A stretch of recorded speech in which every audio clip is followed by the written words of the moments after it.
real quick.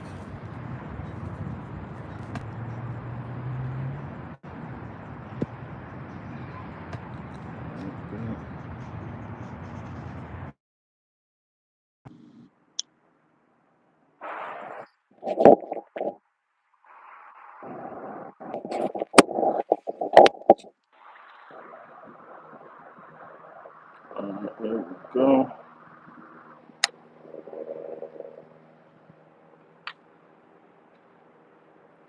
Peace, everybody. Peace.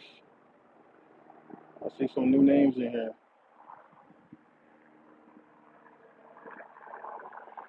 New names for sure. Where we at? We're almost at a minute. Let's see what we get in here tonight.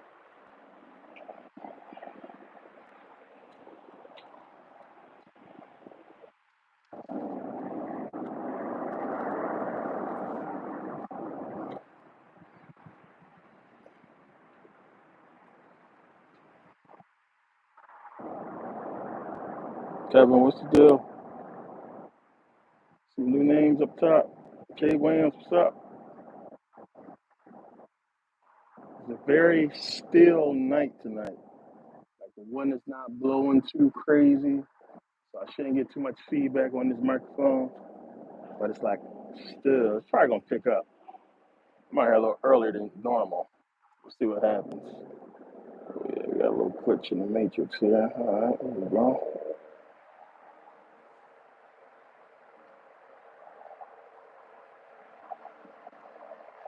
Yeah, the link is in the description for people to register for Merkabah Scholar Society.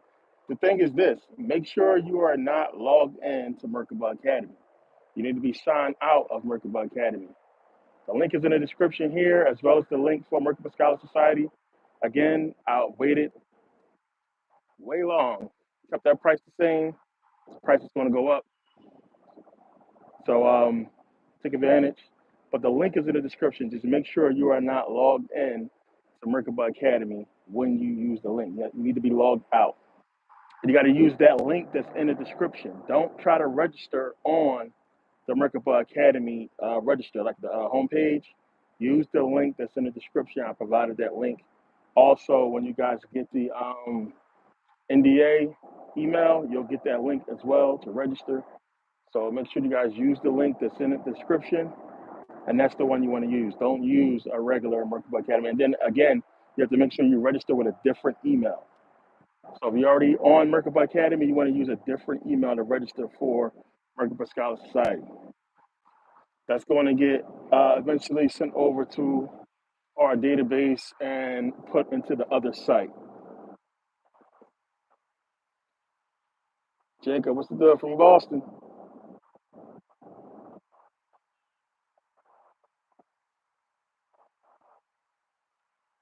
Peace, peace. Sir Francis, what's the deal, my brother?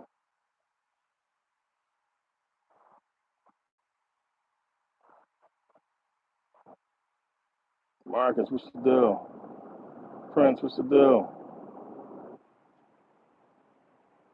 Canada in the building, what's the deal?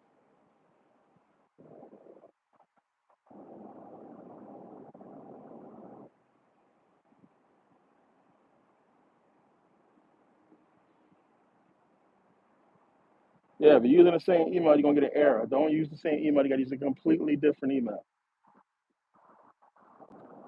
And just make sure when I showed you guys in a little in the last video I just posted what it's supposed to look like. So make sure when you're registering it look like how it looks on the video. That's where you want to be at. So when I ask you your name, first name and last name, make sure that matches whatever you use to pay. That way we can verify who you are through that name and through that access. Since you're going to be probably using a different email, so it's easier that way. A lot easier. So, I've been going for a couple of days. We getting going, man. This shit popping. I'm making doing big things with this. Like this, I'm getting things set up ahead of time, so we won't have no issues on Merkabah Scholar Society. Won't be no bullshit. Won't be no issues. I'm putting the money into everything, and it's gonna be right. Everything gonna work the way it's supposed to work in here. It'll be more worth it.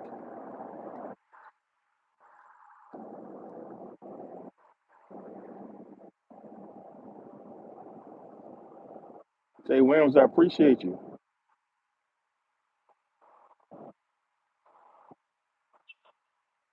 Reginald, what's the deal? Yeah, make sure you guys are not using that old email or any email associated with Merkabah Academy. You want to use a completely different email because you're gonna end up having two logins to Merkabah Academy. So one is gonna go send you straight to the Scholar Society site when you log in. It's gonna redirect you guys there. I'm just using Merkabah Academy as the flow through because people are more familiar with it until eventually, I'm going to kind of sort of hide the site. You understand? So yeah, you guys will see. You'll understand once we get there.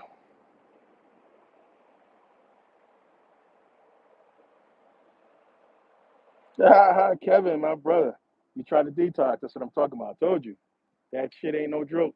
Literally, that shit is the best detox I ever used. It really cleans you out, and it has you going for a minute.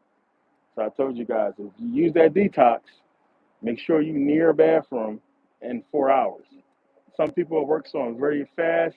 I've seen a range between 2 to 5 hours for most people who I know who have tried it. Some people think it's going to be immediate. It's not. It takes a little bit, and there is no fighting that shit. When it's time to go, you better run. So make sure you're near a bathroom if you ever use this shit. But it works. Like I said, I highly recommend you use it once a month, no more than 3 times a month, because it's not good to detox all the time. You'll lose a lot of weight with that shit though.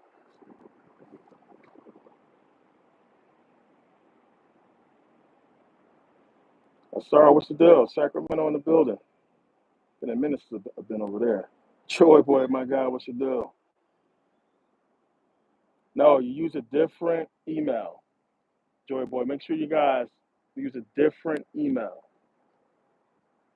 If you got to create a new one, it's free. Just create a new Gmail or what have you. Just remember your credentials. But you got to use a different email than you use for Merkabah Academy.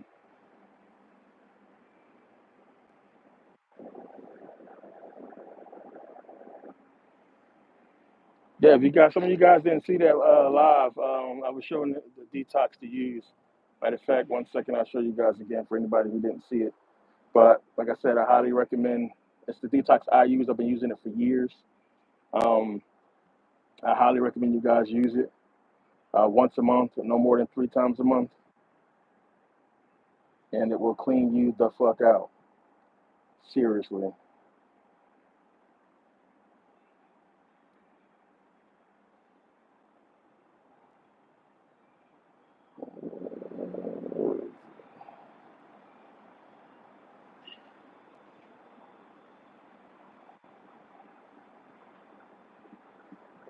Hey, here it is.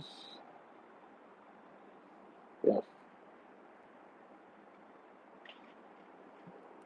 here it is. Make sure you take a screenshot real quick for anybody who wants it. Take a screenshot so you can see. You can find this on Amazon. Amazon has it. The company I believe is in California. So make sure you guys use this. It's good. I've been using it for years. It works like a charm. And like I said, once a month, no more than 3 times a month. You use that, it'll clean you out. All that bullshit you've been eating the whole month, yeah, it will come out. Trust me, and then some. So, like I said, make sure you got your phone charged. Got a long extension cord or something. You got some sockets in the bathroom. It's gonna be in there for a while.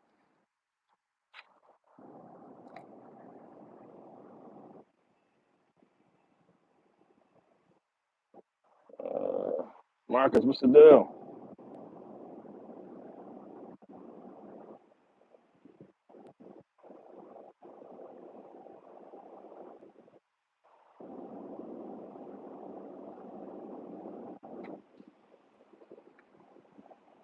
G Griff, what's the deal? Aunt Dub, what up?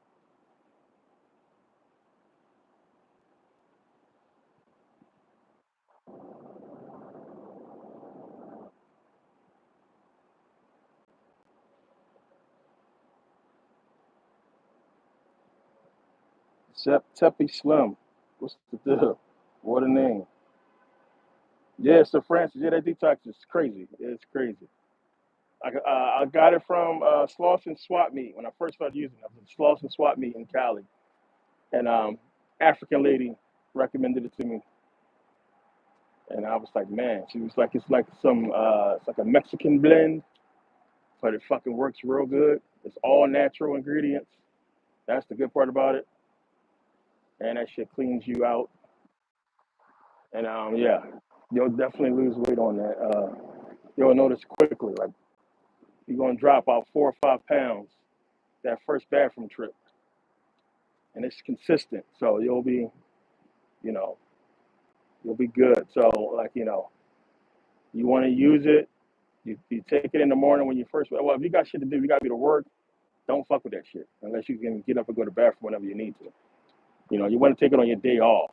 When you can be home and you got shit else to do. But shit. Other than that, I don't recommend taking it if you got to be out and about. Do not do that to yourself. Don't do it to yourself. If you got to be out and about, don't fuck with that shit. You take it when you're home. You ain't got nothing to do. You're just gonna be in the house. Don't take that shit and try to go maintain. Because the more active you are, the faster it's running through your system. So, case in point, if you drink that shit and go jog, you're not gonna make the full jog. Because as you move, it's running through your system quick, and you're gonna have to go faster than you anticipated. So just keep that in mind as well if that's what you want. That movement helps you poop when you take that shit. It'll work its way through your system quicker if you drink it. That's why they got the two buff people on the cover, like doing exercise or what have you, because that's what it's really for. Now, if you're working out, and I recommend you some workout with it as well. But if you're working out and everything like that too, it helps you out, but it's really going to get you to poop. So for my steak eaters, if you're eating T-bones and all that shit, red meat, that's what you want. You gotta have it on deck. Keep that in your house, and you're good to go. Straight. You have your steak and eat it too.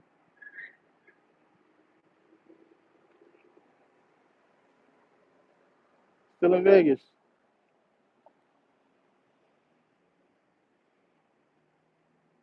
Crypto Almighty, what's the deal? They said that a Tesla flying behind them. I think there's a couple of Teslas out here. It's always Teslas around in this place.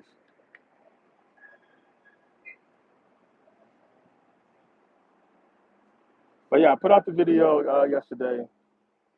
Um, Never pay again members because I had after I put the video, I got a lot of feedback. So a lot of people, you know, um, a lot of people take what I say sometimes the wrong way. Everybody's always on the defensive about shit, and it's just like unwarranted. Like that's me. I'm gonna say how I feel, and y'all should know me by now. I'm not fucking politically correct for nothing. I don't be politically correct. I speak my mind. So the video I posted this morning, which fucking took forever for me to fucking edit. By the way, even though it's like 15 minutes, I had a fucking crazy issue with my damn with the computer. It's like just because I eventually originally I had the registration link. It's still there as a matter of fact. It's inside Merkabah Academy. But for some reason my code wasn't working. I think it's conflicting with whatever WordPress is doing because I had it in there so you can basically log in and you'll see the link to register for Merkabah Academy. That's how it was supposed to work, for you to log in and then register. The problem is once you log in and you go and click that registration link, it doesn't show you the page because you're already logged in. That was an issue. So I had a code in place that took care of that issue. Excuse me. But for some reason, it wasn't working. So I had to go and backtrack. And then as I'm going through the code, it's conflicting with other codes, and I was fucking running code all night. I didn't get to sleep till like 10 o'clock in the morning. I'm surprised I'm up now, but that's what happened. So I'm trying to do this code and get this shit. It's racking my brain because it's such an easy thing to fix, and it should have just worked with no problem. But for some reason, it just would not work. So I had to just say fuck it and just send out I put it in the link, put the link in the description that take you directly to the site. You just got to make sure you're not logged into Merkabah Academy to go and register. So if you did not buy or if you got your money back, or you didn't buy the Merkabah Scholar Society membership, don't even worry about it because all that stuff has to be verified first. So basically, what's going to happen is for everybody who registered, when you get your email with the NDA, those are coming. I know a lot of people waiting. This is like legal shit, so it's going to take some time, but you guys are going to get it. Like I said, doors open. Those doors are going to be open on the site. You'll see how it works on September the 9th, 9924, which is 996 or 666, yeah, how you want to put it.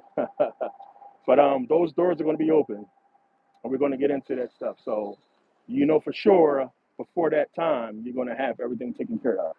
So don't sweat. So what's going to happen is once you get the email, then everything will start working. So you're not going to get your email once you register. You'll get the email eventually. Then you can go ahead and fill it out, do everything you got to do with the welcome package, and then you'll be able to log in then to Merkabah Academy, which will take you to the Scholar Society, and you'll see the site. So that's how that's going to work. But just sit tight for now. If you register, you're good. Just register, and then don't worry about it. You'll get an email eventually, and everything will be cool after that. So if you register, that's all you need to do. Register, get it out the way. You're good to go. I see a bunch of people, almost everybody who got accepted, registered so far from what I've seen. So you guys are good. Just wait on that, and then you're good to go. Meantime, I'm taking care of a lot of cool shit for us with the society. Like I said, man, I'm putting a lot into it, and I appreciate everybody's support on that and patience on the whole thing. But it's gonna be cool. It's gonna be worth the wait, and we got some fun shit. Excuse me, some fun shit we're gonna get into.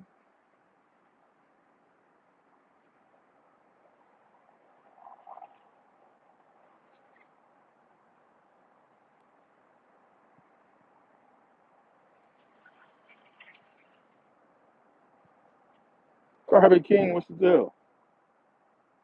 Yeah, I said it in the video. A lot of people saying that's why I said in the video. I told you guys make sure you register using a different email, not the one on Merkabah Academy. Use a different email because it's the only way it's going to work.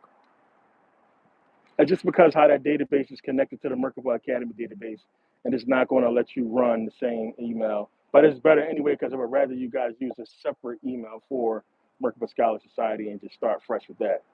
You know, real easy.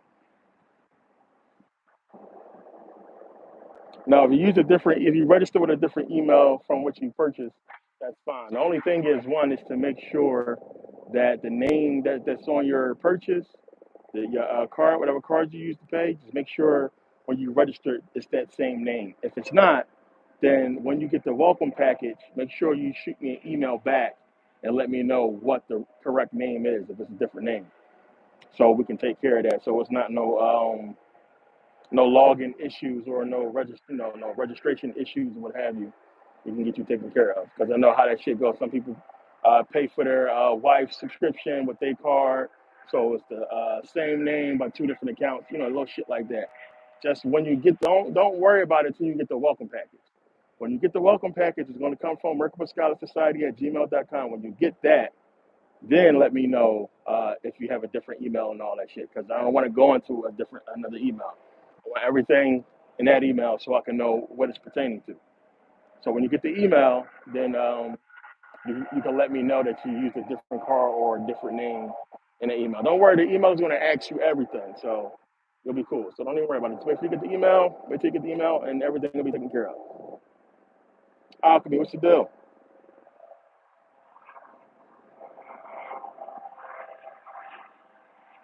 If you didn't get a refund, then you got to accept it. So most people got refunds immediately. I got a lot of fuck you emails, and everybody want to be in your society anyway, pussy. Yeah, so yeah. I'm not going to reveal my vetting process, but yeah, you'll understand. I had it first, like I had a little quiz I was going to do uh, to see who gets in or whatnot, but that's something I'll say for later on once we get the society going, just to see where everybody is at knowledge wise. That's going to be fun though when we get to that point.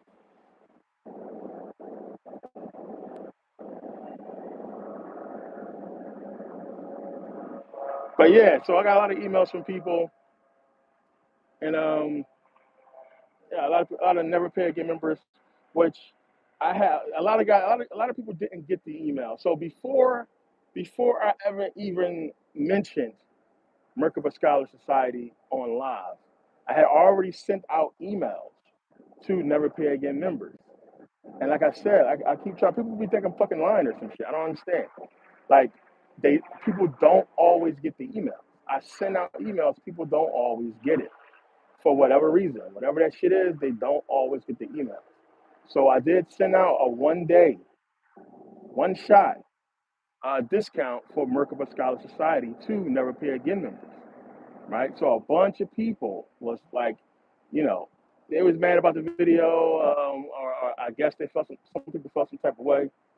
And I was letting them know what I said in the video is straight true, but I didn't get too deep into it.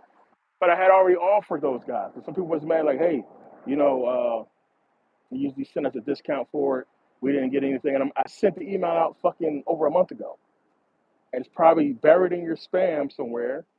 And that's where it's at. So I sent the email out again for Never Pay Again members. So, like I said, a lot of people, there's nothing I can do about that. Like, I have no control over the internet. I can't control whether you get emails, whether it goes out.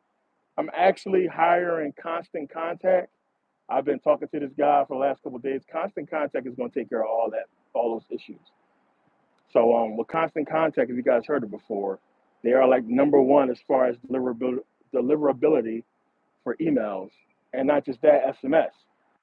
Which is why when you sign up for Merkabah Scholar Society, it says number. Make sure you put your phone number in there, so you can get those SMS texts or what have you for whatever we need them for. You won't have another chance to do that. Don't worry about it if you didn't do it. But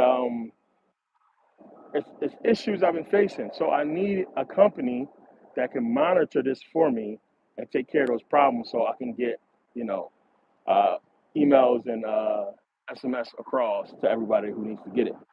But listen, like, people be mad at me. I have no control over this shit.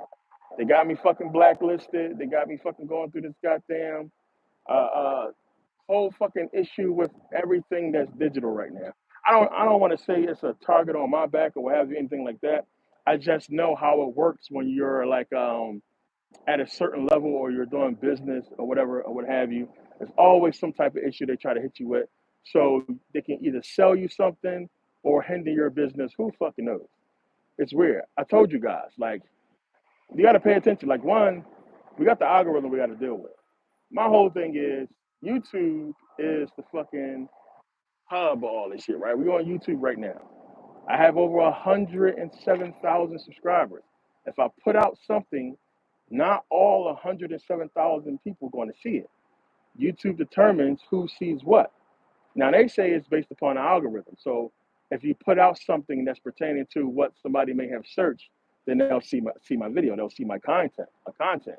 But that's fucking stupid, because if they already took the time to hit the subscribe button, that means they want to see what I'm putting out. If they took the time to hit the bell, that means they want to get an alert when I'm putting something out. Why are they picking and choosing who sees what? You understand? That's the fucking issue. That's the problem. That's the whole lawsuit with them, because they are controlling everything. So if you think about it, the numbers is there. If you got the numbers and you can get and reach the people who want your content or want to know what's going on with you, then you would have a huge reach. I mean, some of these people got millions of subscribers, but they're not reaching millions of people when they put something out. You understand? YouTube controls that. Facebook controls that. Google controls all that. So it's obviously something in place to hinder. Understand what I'm saying? I'm telling you, not everybody is getting the fucking information. So that means there's something in place to hinder that process. That means they have something in place to keep you from getting it. Now, Facebook is basically straight up with it because they charge you, boost posts. They're telling you right there, clear as day, hey, everybody not going to see your shit. If you want them to see your shit, you got to pay me. You understand? Now, YouTube has the same thing as well, but YouTube is not as transparent as Facebook. And I've used YouTube's uh, boost situation and paid for to have my shit boosted to see how it works. I can't really tell, so I don't fucking know. They just get money for whatever. So again, like, a lot of people were upset about emails they didn't get, saying I didn't send shit. and what have you. And it's just, it ain't on me. That's all I can say. It ain't on me.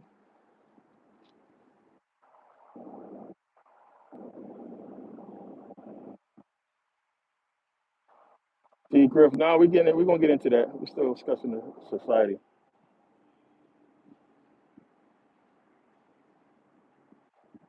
Jacob, what's the deal? Yeah, I heard about that.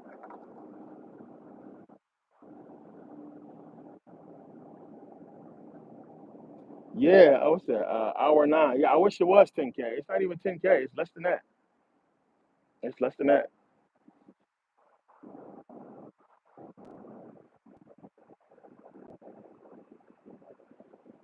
Reginald, no, I already understand that a lot of people are not going to be able to participate in every trip that we do take.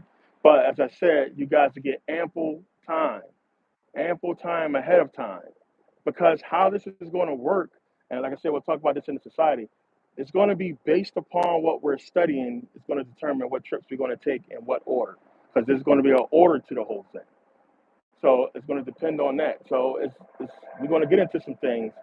And that's what's going to determine certain trips.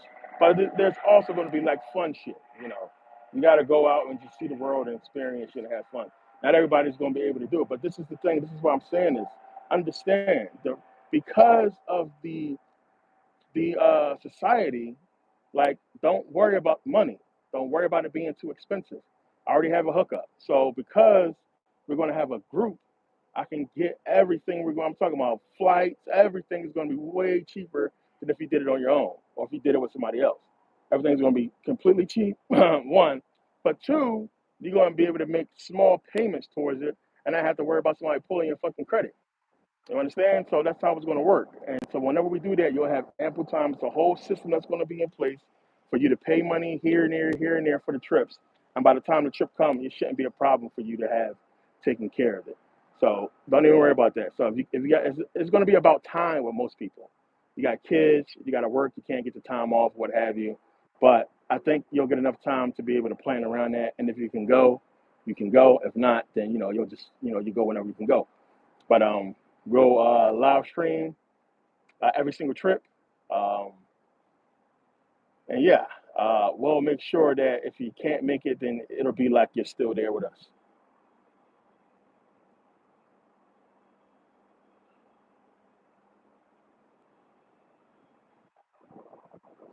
Yeah, yeah, don't worry about it. What is that?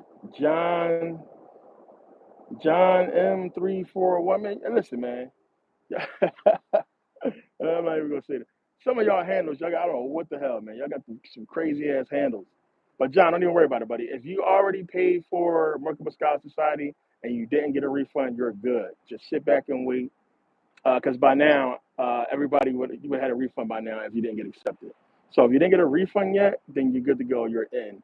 So just sit back and wait for the email. You're gonna get an email that's gonna give you all the information you need to go forward. So don't stress. You're good to go.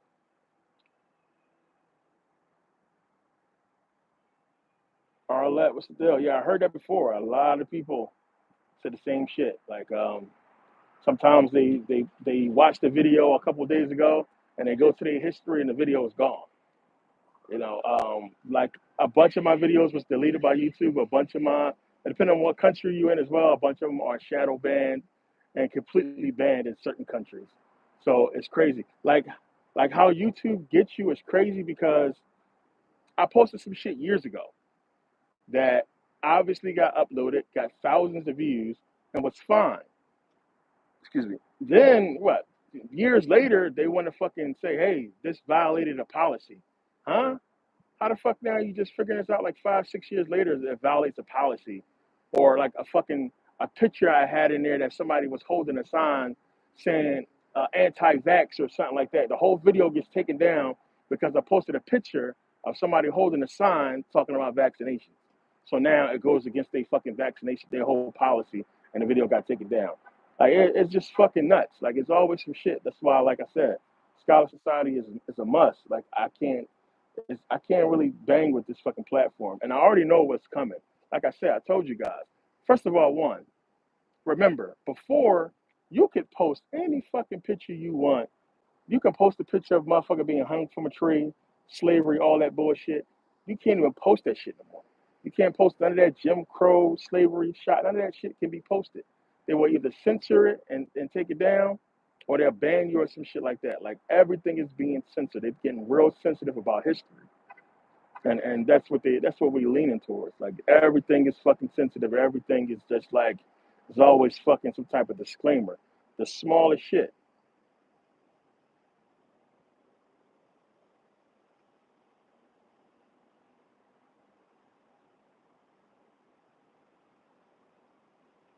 All right, Marcus, I got you.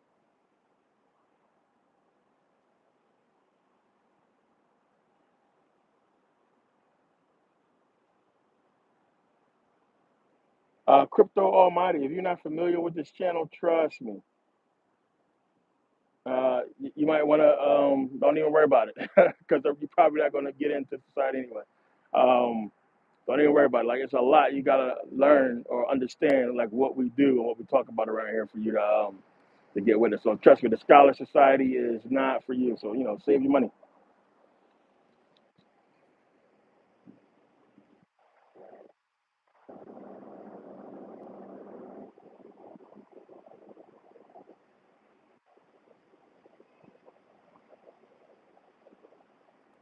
I already have a backup plan for if YouTube deletes my channel. I already got a bunch of. I remember I got a whole other channel, by the way. I have two channels. So if you guys didn't subscribe to the other channel, like where you been? It's a whole other Merkabah channel. So I have two channels going, and I already have everything backed up. So I'm not even worried about that. They delete the site, the channel, which eventually it will get deleted. Then I'm fine with that shit. Like they like they're fucking they monetize, demonetize. I'm not making no fucking no crazy money off of fucking YouTube. Like there's people on there that's making crazy money that got because like I said, I'm not talking about fucking video games. If I was a fucking video gamer or something like that, like I said, I do want to do a channel on esoteric games. I would have you separate just because I play a lot of fucking games. I used to play a lot of games once in a while now. And I always peep the hidden shit in a lot of these games, man. Man, there's so many games that got way deeper, let's say, esoteric understandings than a lot of movies. Like a lot of video games is just filled with a lot of fucking messages way more so than movies. And it's so crazy because you're interacting with these games and you are that character and you're going and exploring. That's a really, really deep thing on your psyche. You're controlling that character. You're taking in a lot more because you're going in the rooms and you investigating and it's a lot of shit with that. So they know what they're doing. It's a lot of PC games. It's mostly PC games where you find the stuff that a lot of hidden shit in it that I wanted to really get into if I ever had time. But yeah, like if they get rid of the site, then the channel, so be it.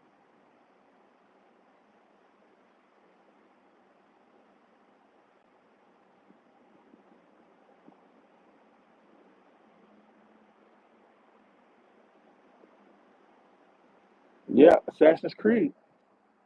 I mean, Assassin's Creed Origin. Like, come on, it's enough said right there. I mean, just how the game start off, and you going in there, and you inside the fucking tomb, you get the big Egyptian statues, all the fucking gold everywhere, and they're talking about the Ptolemies. It's the Ptolemies. So they're giving you history right there, showing you what happened. Now, the only thing is one, you're not seeing much black people in that game. And around that time when Ptolemy would have been reigning, there should be a lot more black people, black skinned people there. So that's one thing. But it's giving you, when you play that game, it's giving you a look into how things was with the Ptolemies running things. Because remember, you got to remember that these people are under the rule of a foreign invader, so that's why the game goes the way that it goes. But yeah, it's one of the just many esoteric games that's giving you a lot of hidden shit.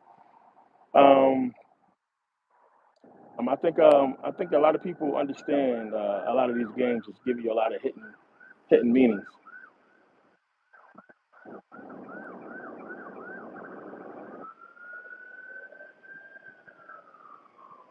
Carbon King, what's the deal?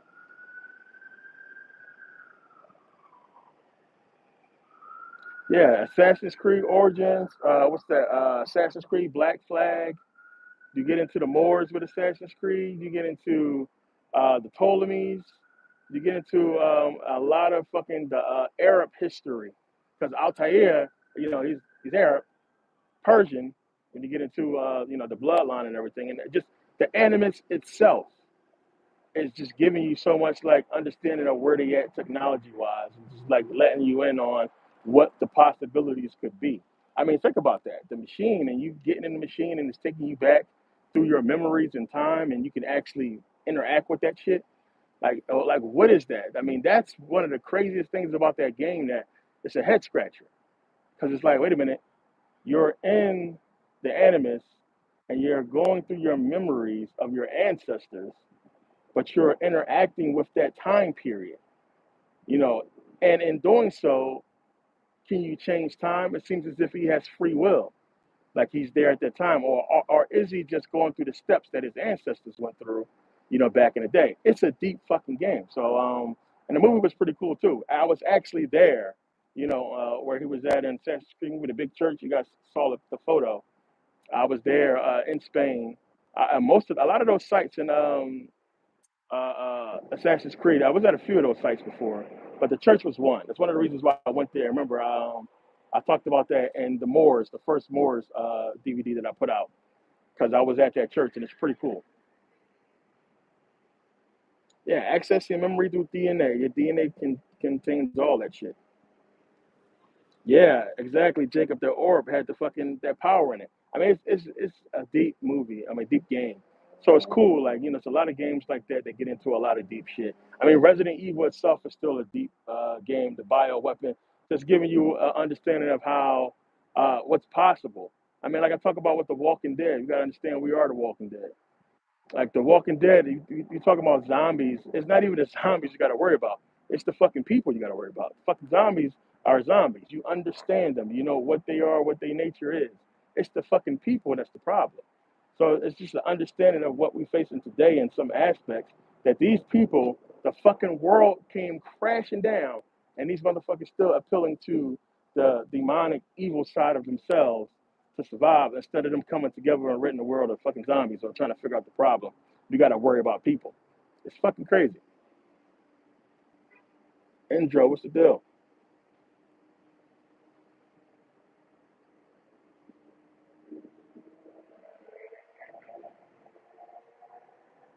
What's the most dangerously prevalent New Age philosophy? Um, it's a couple of them actually, because one, it's a lot of, so the ones that, and I kind of sort of don't want to put them in that boat, because I kind of agree and disagree with what they get ready to do. But it's a lot of underground philosophies going around right now. And a lot of it is dealing with what's happening right now with this election with Trump, with America. It's a lot of people that's like truthers, but we're talking about as far as like American constitutional truthers. Like they're about the old ways, the Constitution and how America was supposed to be, and the ideology is going around. It's different ones about the powers that be taking America and what they have to do to get it back. And they recruiting people and they getting people ready to fight and geared up and knowledge up to go and combat these people, this whole new world order that they know is coming.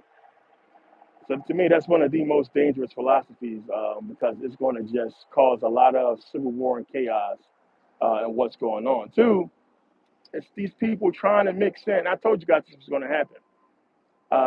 Them mixing in this uh, Anunnaki shit with the Bible and trying to create a whole new fucking religious doctrine. It's people now who really going up against the church and trying to get them to admit the deception with the Bible, and that they're trying to somehow blend this whole Anunnaki alien thing in with the Bible. So it's fucking stupid.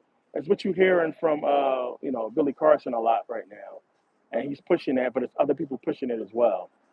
And you have the coexist movement. That's just a whole other movement. I mean, it's a lot of fucking weird movements going on when you pay attention. But the one that I worry about the most is just these rebels. These I don't want to call them rebels. Let's just say these. these mercenaries. No, not mercenaries either. They're more like I don't call them truthers because they really want to get out the truth. But at the end of the day, it's the truth based on the old America, what America was supposed to be, and some of them have ideologies pertaining to what happened with slavery, and which I of course don't agree with. So it's touch and go. Um, I've talked to some of these guys, and they were against what happened with slavery. And then, when you start reading about what a lot of these people believe in, a lot of them, they feel like, hey, they took our slaves, like we're property. They took our property. We had slaves, and America was great. So yeah, it's a fucking weird situation.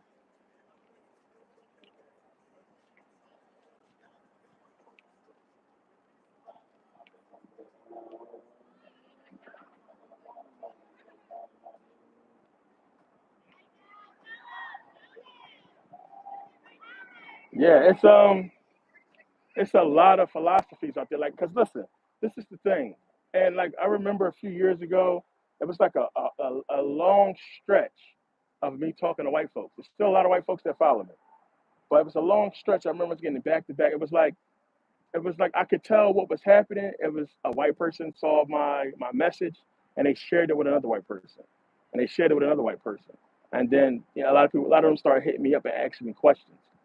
So I see that awakening, not just in black people but white people as well. You got to understand we are all being deceived.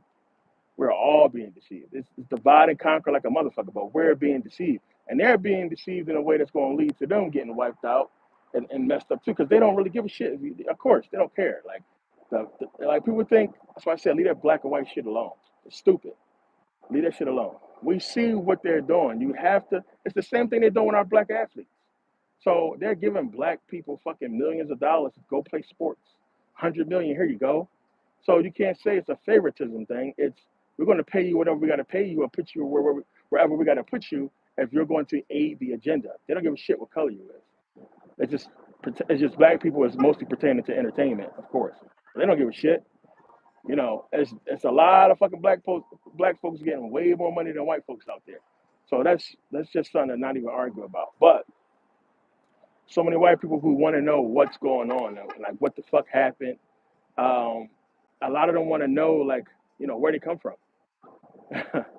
They want to know the real history. Like, who should I be listening to? Who should I be watching? Who's telling the truth?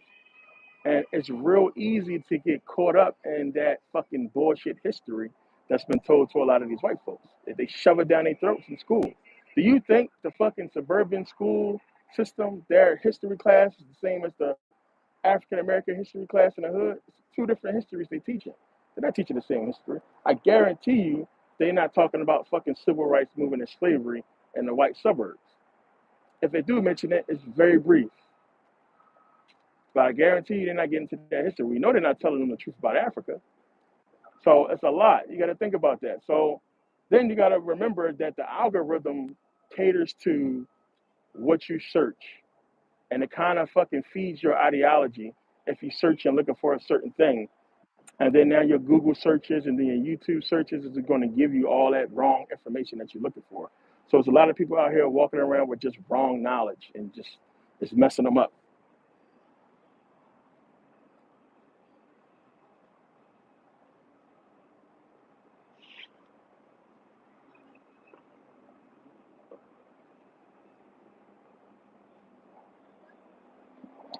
No, I haven't heard about that. Man, what's the deal? Yep, Vegas.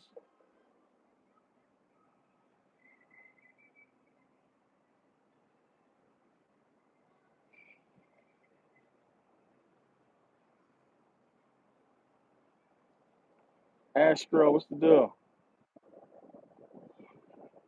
Oh, getting back to source. Getting back to source can mean a couple things. And it just depends on who's saying it and its context. But getting back to source, it's a couple things. One, if you think about it, so I'll just give you like call my militia friends, right? So it's a white group, or one of the guys who I talked to that's in a white group, not a supremacist group. It's like a group of like white people that's basically underground. They revolutionaries, they constitutionalists. But if you think about what America was supposed to be, and I talk about this in a couple of videos, like America was supposed to be great. The fact that one, they got rid of a king, right? They didn't want no monarchies here. And the Constitution, the way it was originally, we got the Articles of Confederation, excuse me, Articles of Confederation, and then eventually we get the Constitution. But the way things were going to be laid out here, which those colonists got together and said, what's happening is completely fucking wrong, because they started to peep what this shit was about. And you have this monarchy. Who the fuck put you in power? So if you ever read Ben Franklin's memoirs, which I don't want to get into the whole Ben Franklin Benjamin Banneker thing, but the memoirs, a couple of writings that he wrote, where he got into the whole thing about who really put these monarchies in power. You understand? The Bible will have you believe that it was God, and that's how they want you to think. Like, you're on the throne because God put you there. But who really put you there? And how can you take something or tax the people on land that belongs to all of us? Once you start getting into that kind of thinking, you're a fucking radical to them. Then you fucking thinking outside of the control system. Because think about it. Why the fuck are we paying taxes? Taxes for what? We're all in this shit together. How are these people over us? Like, the way the system should be put is that everybody should get basic essentials free. There's no fucking way we should have to buy food. Think about that shit. Why the fuck? How is this a society of civilized people and we gotta buy food? So that's one thing.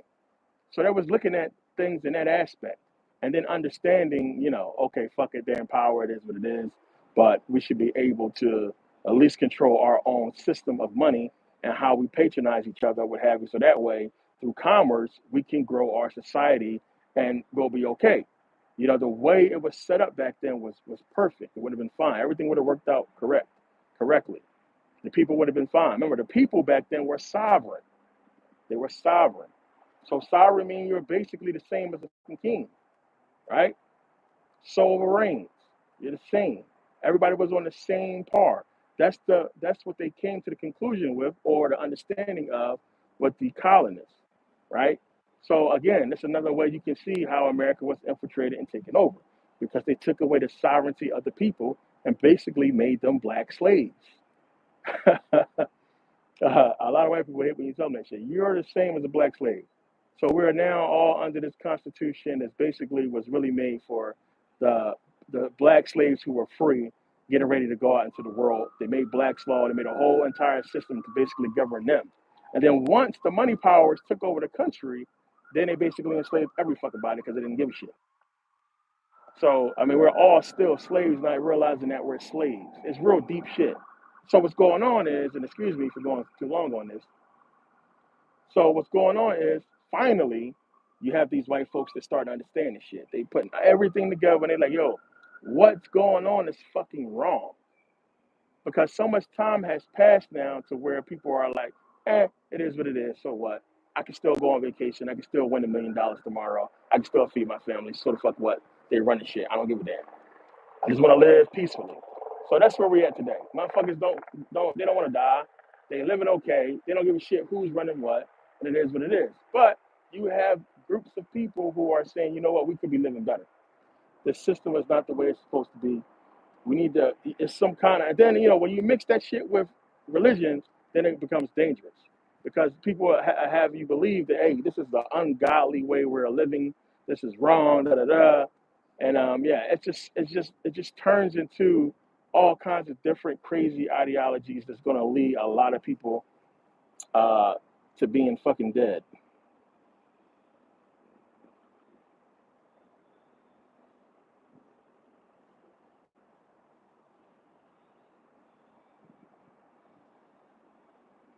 Oh yeah, for sure. They skip the African section.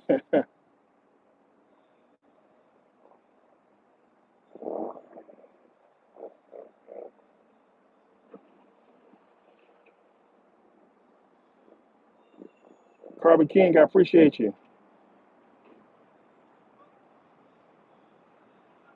Yeah, like, so when you start understanding the real history and what happened and how the money powers took over and all that shit, it pisses off a lot of white people.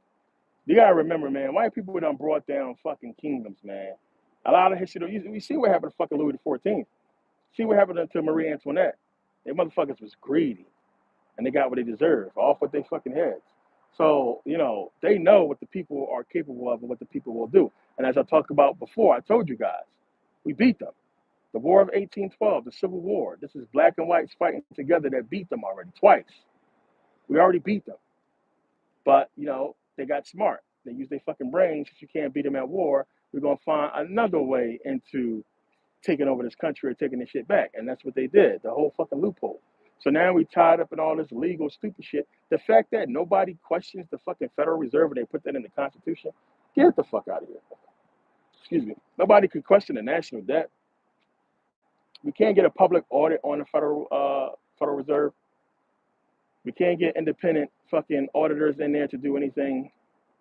Nobody can tell us straight up who the fuck we owe money to and how the fuck we trillions of dollars in debt to who and why. They can't give you a straight answer on none of that. They can't give you a straight answer on how the fuck is we in debt and we print our money. Huh? That don't make sense. Don't we print our money? No, the Federal Reserve does. Well, the Federal Reserve is federal, right? No, it's not.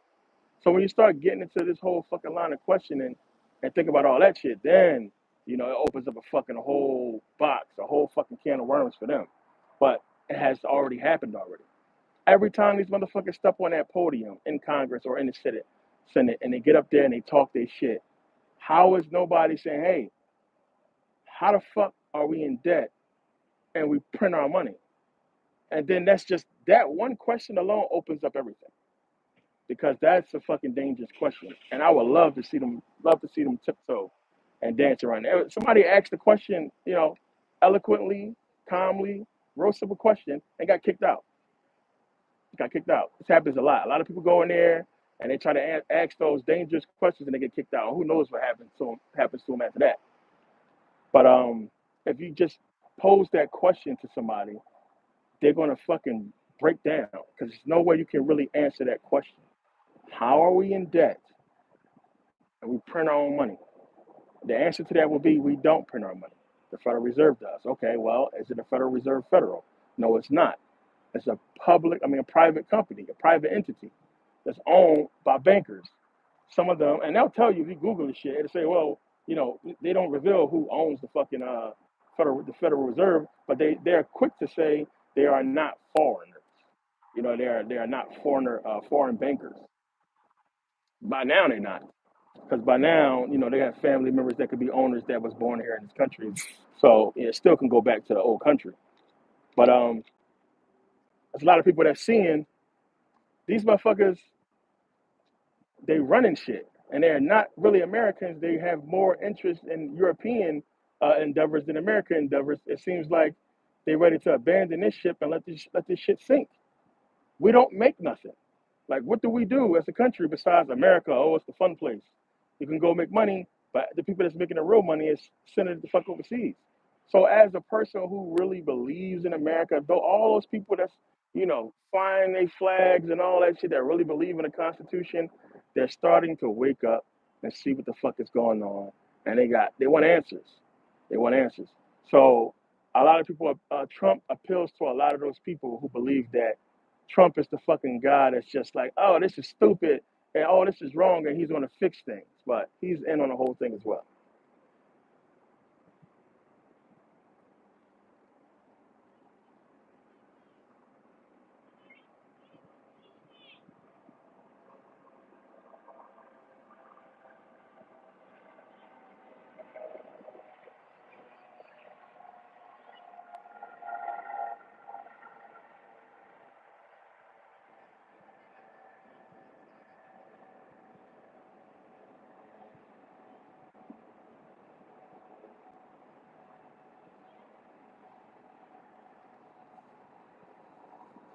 Conscious rise, a good question.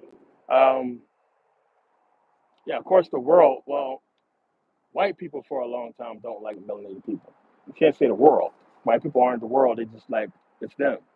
But I understand when you say the world because it seems like everybody came up against us. India, the caste system, you see what happened over there, like in China. I mean, they make sure they skin white. They'll fucking have an umbrella all day out here. You know, if the sun's too intense, they don't want to be dark at all. They understand the consequences of being dark and what that means. So that was a system that was put in place by the Aryans when they set all this shit up. To basically, of course, everything was about discrediting, destroying, hiding, and covering up the accomplishments of African people, and by all means to make them look like the worst form of people on the planet, the lowest of the low.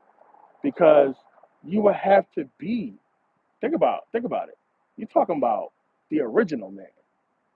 You're talking about the purest, the most powerful people on the planet. You know, how do you fucking discredit them with all the truth that's out there? It has to be overwhelming and dominant. Because if we start digging into history and truth, we fucking show like fucking gods. We show like Superman. We show like the fucking Incredible Hulk. We show like fucking Osiris if you start digging into the truth. So to cover that shit up, you have to instill the deepest, craziest fucking deceptions, period.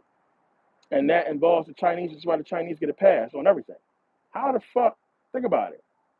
I mean, Chinese people come over here and get grant money and set up shop any fucking where. The government pays it, funds these people. That's something that's beyond them just being foreigners. That's something different. It's a pact that these people had a long time ago, years ago. It's an agreement that these people had centuries ago to do exactly what they're doing. For the Chinese to keep their mouth shut, to cover up the history, the true history of African Americans. Because Chinese people could just walk out there and say, hey, we know where we come from, right? I showed you guys Dr. Jun Lee. Dr. Jun Lee is the leading geneticist in China. Well, it used to be. This was years ago. I showed you guys that he did the whole test to prove that the Chinese evolved independently of every other race because the Europeans was giving them the Asian Homo erectus, which there's no fucking such thing, but they kept putting it out there.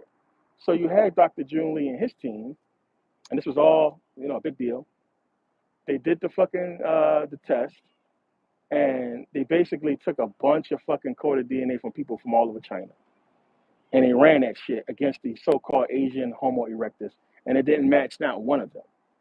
But instead, it matched every single person matched with their ancestors in Africa, right? So that's what he put out there that, hey, we come from fucking Africans. That's the truth they wanted to hide a long time ago, but it don't matter now because, you know, the deception has been fulfilled and they have already gotten their position of power. But that's a pact that these people had a long time. Russia, all these people, like I said, I keep telling you guys, there is no America versus Russia. There is no America versus China and all that bullshit. They are all in on this shit. This is all about deceiving the people.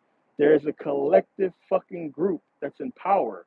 The New World Order is already in order. It's just, you know, getting the people in on it, making the people accept it. They're already together on this shit. You understand? You understand? Like if we really want to get down to it, it's like, okay, this is how we should do shit. Fucking Mortal Kombat, motherfucker. Mortal Kombat. Let's get your fucking best fighters of your country versus our best fighters, and let's just do this shit civilized. You understand? Like whoever wins, they run shit. Like it could be fucking real easy to do this shit, but we have these long drawn out wars. Then you have policy issues. Then you have trade issues, and it's a bunch of shit to drag it on, drag it on, drag it on. All the meanwhile, they keep instilling new fucking liberties and taking away liberties and new shit on the people enough until they get to where they want to be.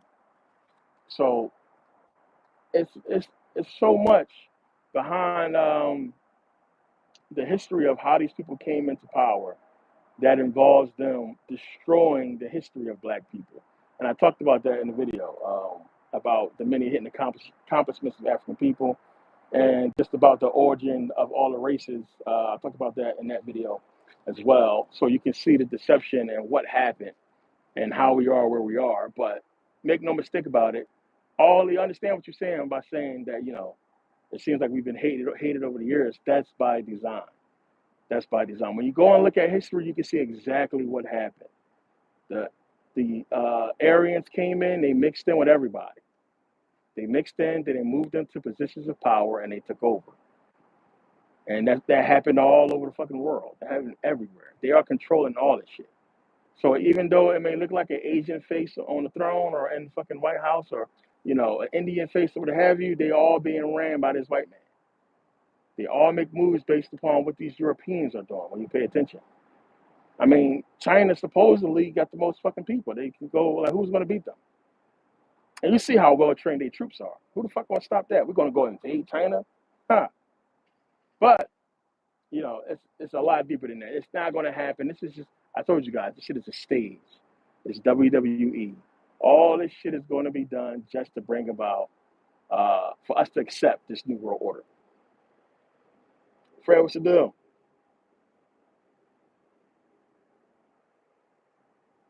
Oh, yeah, right. That is a good question. Who knows? Who knows, man? This is what the dynastic Egyptians was talking about. Everything they talked about was the past. So, like I said, something fucking happened. We don't know what it was. Something happened here, and everything changed because as far as we go back, before the dynasties. We know Narma uh, is the beginning of the dynasties. One of the oldest Egyptian artifacts having to deal with him. And so when you start getting into the mythology and the stories that the Egyptians talk about, they're basically talking about the people who built the pyramids as if they're separate people. That's why I said when they came up, like just all of a sudden these people start coming out, right? This is what history shows us. They start emerging in Ethiopia, right? This is the whole out of Africa theory. They start emerging in Ethiopia and then following the Nile. And as I talked about, you had some people follow the Nile and then they split up and went separate ways. Some people stayed in Ethiopia and made their way over to Saudi Arabia, eventually to Indus Valley in India, then over to China, Russia and those areas, Australia, came over to the Americas. All this shit is fucking, we can prove. We can prove that whole migration. But like I said, the group that went straight to Egypt already knew what the fuck was there because we can see that. Remember, Ezra Quasi shows us this. He shows us this ideology, this dynastic Egyptian ideology, in earlier Ethiopia, Kenya. So we can find this when I argue with these Arabs and I argue with these white people who say, "Oh, this is a white civilization." Oh, so y'all white in Ethiopia? Y'all white in Kenya? So how come we can find the pre-dynastic Egyptian ideologies in ancient Ethiopia, Kenya, leading us all the way up the fucking Nile to Egypt, right? And like I said, when they got there, those pyramids was already there. And then we see what happened after that. So them trying to recover that knowledge of the ancients, they fucking did. They recovered some of it. We know that because they built the fucking colossal statues. They built the fucking Karnak. This is the dynasties that did that. How the fuck they did that? It's just as miraculous, it's just as amazing as the pyramids for them to build Karnak Temple. That's fucking nuts. How did they do that? The obelisk. So they did at some point come back into some of that knowledge. How, we don't know. Well, I know. Like I said, they passed it down. That we was passing down this knowledge.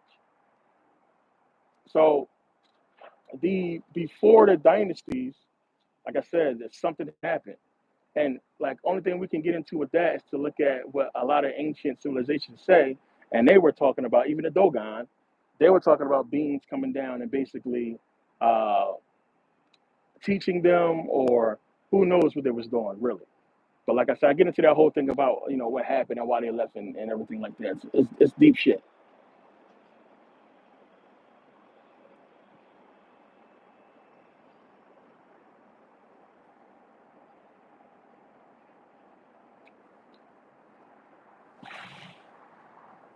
It's,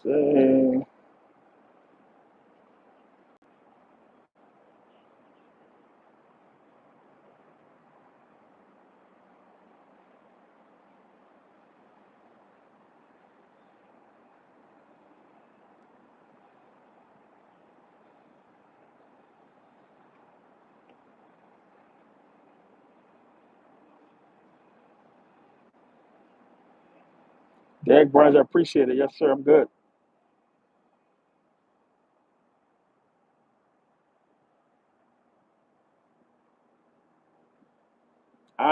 Alchemy. Good question. Good question, man. Because, like I said, I talked about this in I think Ancient History Volume One. There is no doubt, like there is something. There's a power behind the conquest of the Europeans. There's a knowledge there, right? Now, on the surface, when you look at it, it seems as if uh, they conquered Egypt, got the knowledge from them, and then went on conquering. That's how it looks on the surface. But then you have to really fucking ask yourself, like, who set this shit in motion? Because I mean, when you look at it, you had everything right there. Everything was good.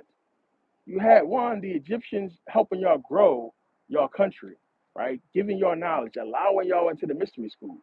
Life is good, right? Life is good. They're fucking living hundreds of years, what it seems like. Everything is fucking great. What's the problem? I mean, look at society today. We know what the fucking problem is. It's a bunch of them we can point to. But back then, what the fuck was the problem? I mean, really think about it. Everything you could want is there. The knowledge is there. These Egyptians is trying to take you on a whole different fucking level. What would be the point of coming out of what they was trying to teach? What's better than that? So you got to think about that. That's a fucking deep question. What's better than that? What would be so better than that for you to do what you did? What's better than that? We're talking about life. We're talking about the meaning of life. What are we here for? Who put us fucking here? These people got the fucking answers. They know what's going on. But you usurp that? You conquer that? Why? How? For what? You understand? Like that's like crazy. And you got to think about a people that can get that organized and become that powerful. That's civilized. That's knowledge. So they would have to understand what the Egyptians was doing and what their mission was and what they was trying to do. And they would be smart enough to understand anything outside of that is stupid. It's asinine. So why go and do it? It's like I said, and I know the answer to that.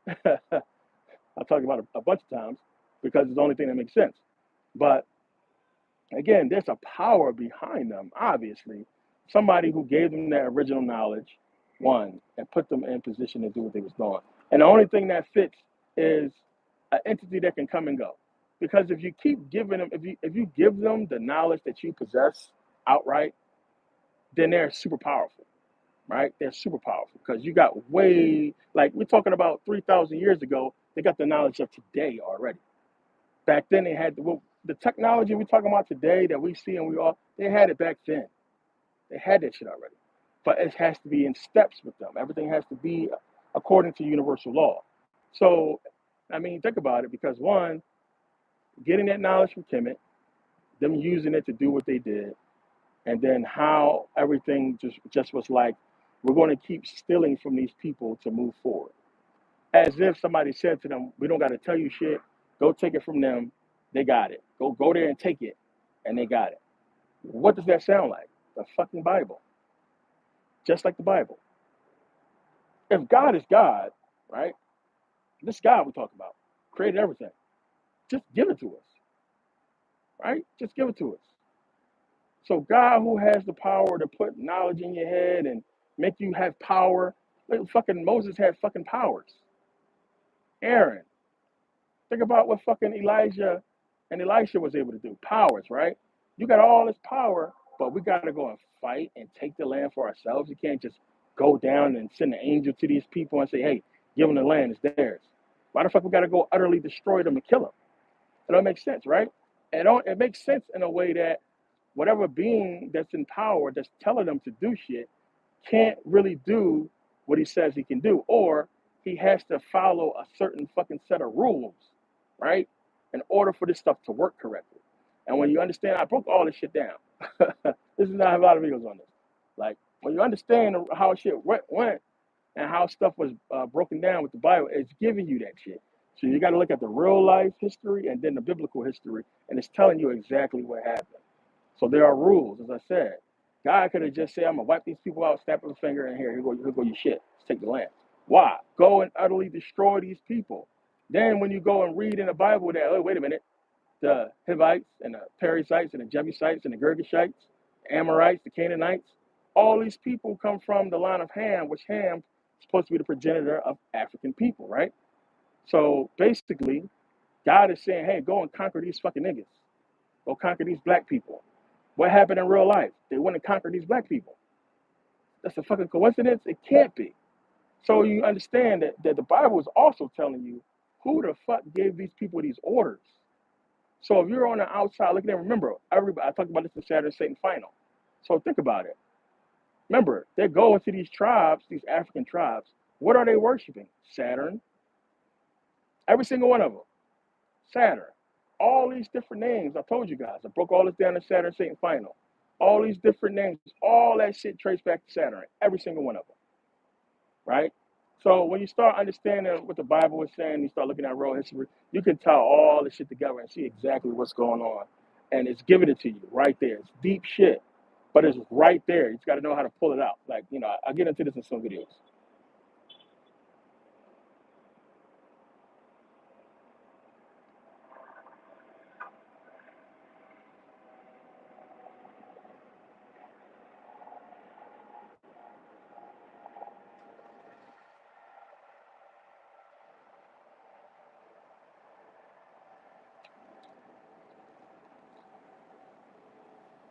No, the Bible is definitely not real. The Bible is metaphorical. It's a metaphorical book. It's an allegorical book, but it's giving you insight into what really happened. So you can't look at it and say, "Oh, the Israelites going out to conquer these people actually happened." It didn't happen. It's the Greeks. As I said, the Greeks are hiding behind that. There's only one people.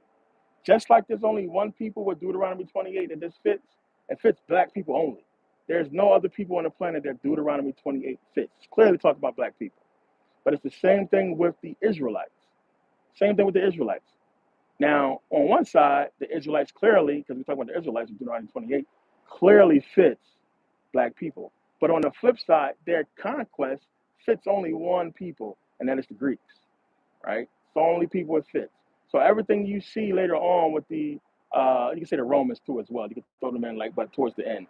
But everything we see in the Bible with them as far as conquest and conquering, you can't find no proof of no fucking Jews or Africans, black people, doing this type of conquest on earth at all. There's no record of it. There's only one people you can find that's doing that, and that's white people. That's the Greeks and the Romans. These are the only people, but the Greeks match bar for bar what the Israelites are doing around that time. The conquest, going out and conquering. This was the Greeks. They were doing this shit. They just fucking they just hid that shit in the Bible. We're talking about the Hebrews when you really understand. I broke all that down. A lot of videos, a lot of videos.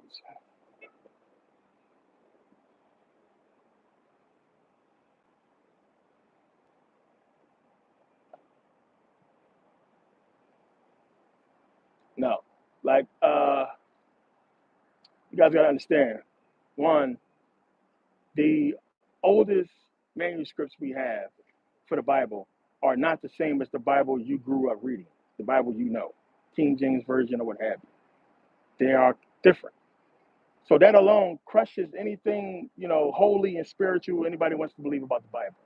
And I broke this whole thing down, and that's getting the Bible and Christianity finally explained.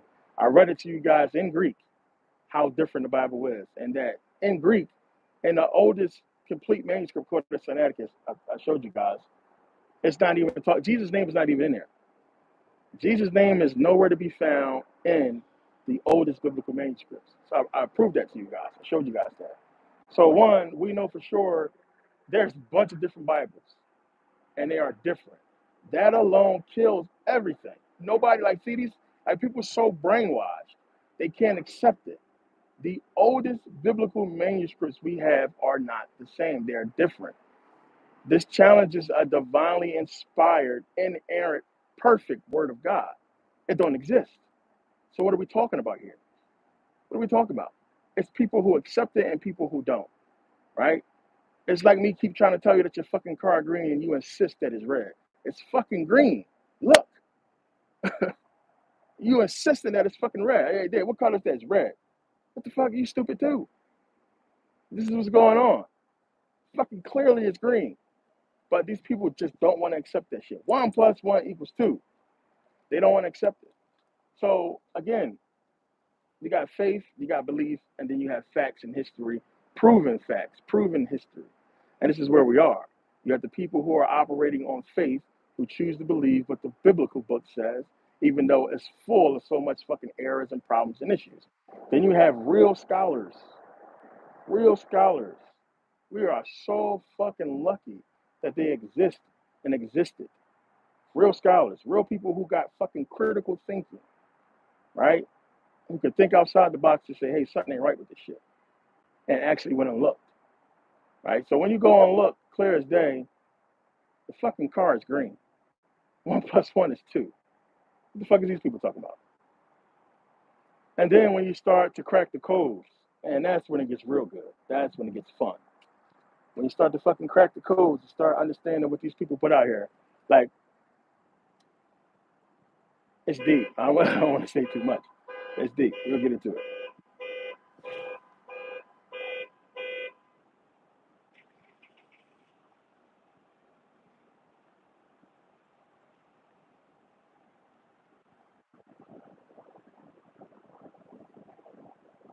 Yeah, there are a lot of ancient things belonging to the Jews, but up to a point. Up to a point. Everything after that point, meaning everything that's pre 4th century BCE, is all pseudo. It's all speculated. It's all believed to be. Never proven, never agreed on by all scholars, by all researchers. Then you have to understand people who do approve such things, they're owned by the Vatican, they're owned by the church. So the church is the one who has, remember, the church has their own scientists, right? Here's the thing. This is what, and I tell you guys this all the time. Make sure when you're doing your research, you look for independent researchers and their findings, because it's the independent researchers that always crack the case, right? So you got to hold something up to scrutiny if whoever smelt it dealt it, right? You can't put the fucking thief as the judge in his own trial. The fuck would you do that? This is what's going on. The Bible, the Bible is in question. So you can't use the Bible as a fucking reference point for truth when the book itself is in question. This is what's going on. So these people who find these so-called artifacts, what have you, they're owned by the church. They never let nobody do any independent research on the shit. They write their own findings, and you're supposed to believe it. But you got to pay attention to how it's read and how it's worded. And it's telling you that we think these studies show this, but then you got to go and look for the criticisms. And the criticisms is always usually put by an independent researcher who tell you straight up, this is suspect, this is some bullshit. A lot of people don't realize that the Dead Sea Scrolls in every single museum across the world are fake. I had to break that news to some poor Christian dude who had his hat hung on the Dead Sea Scrolls. Why wasn't that on the news for a week? I'm going to say it again. The Dead Sea Scrolls that's in the museums across the world are proven fakes. Proven fakes. They are not real. And now don't say or think that it's the same thing like with the Mona Lisa. They got a replica up there. Of course they're not going to put the real thing. No, it's bullshit. It's bullshit. So that's already been proven. Again, remember, I told you guys, when the Dead Sea Scrolls was first found, they had a bunch of researchers that did their own findings on it. And they fired these guys because they figured out the truth of it. And then we can't get our hands on the total collection of the Dead Sea Scrolls. They only basically let out a few of the mangled scrolls shards for people to actually examine. And then remember, they went on a whole selling spree for a while, selling pages of the Dead Sea Scrolls. So if that was the real, like if they were real, authentic, the way they saying they are, why would they be selling pieces of it? You can go online right now and buy a piece of the Dead Sea Scroll. It's gonna be fake as fuck, but you can go and buy it. And they went in thousands. People spend crazy money for that shit. But yeah, they're bullshit.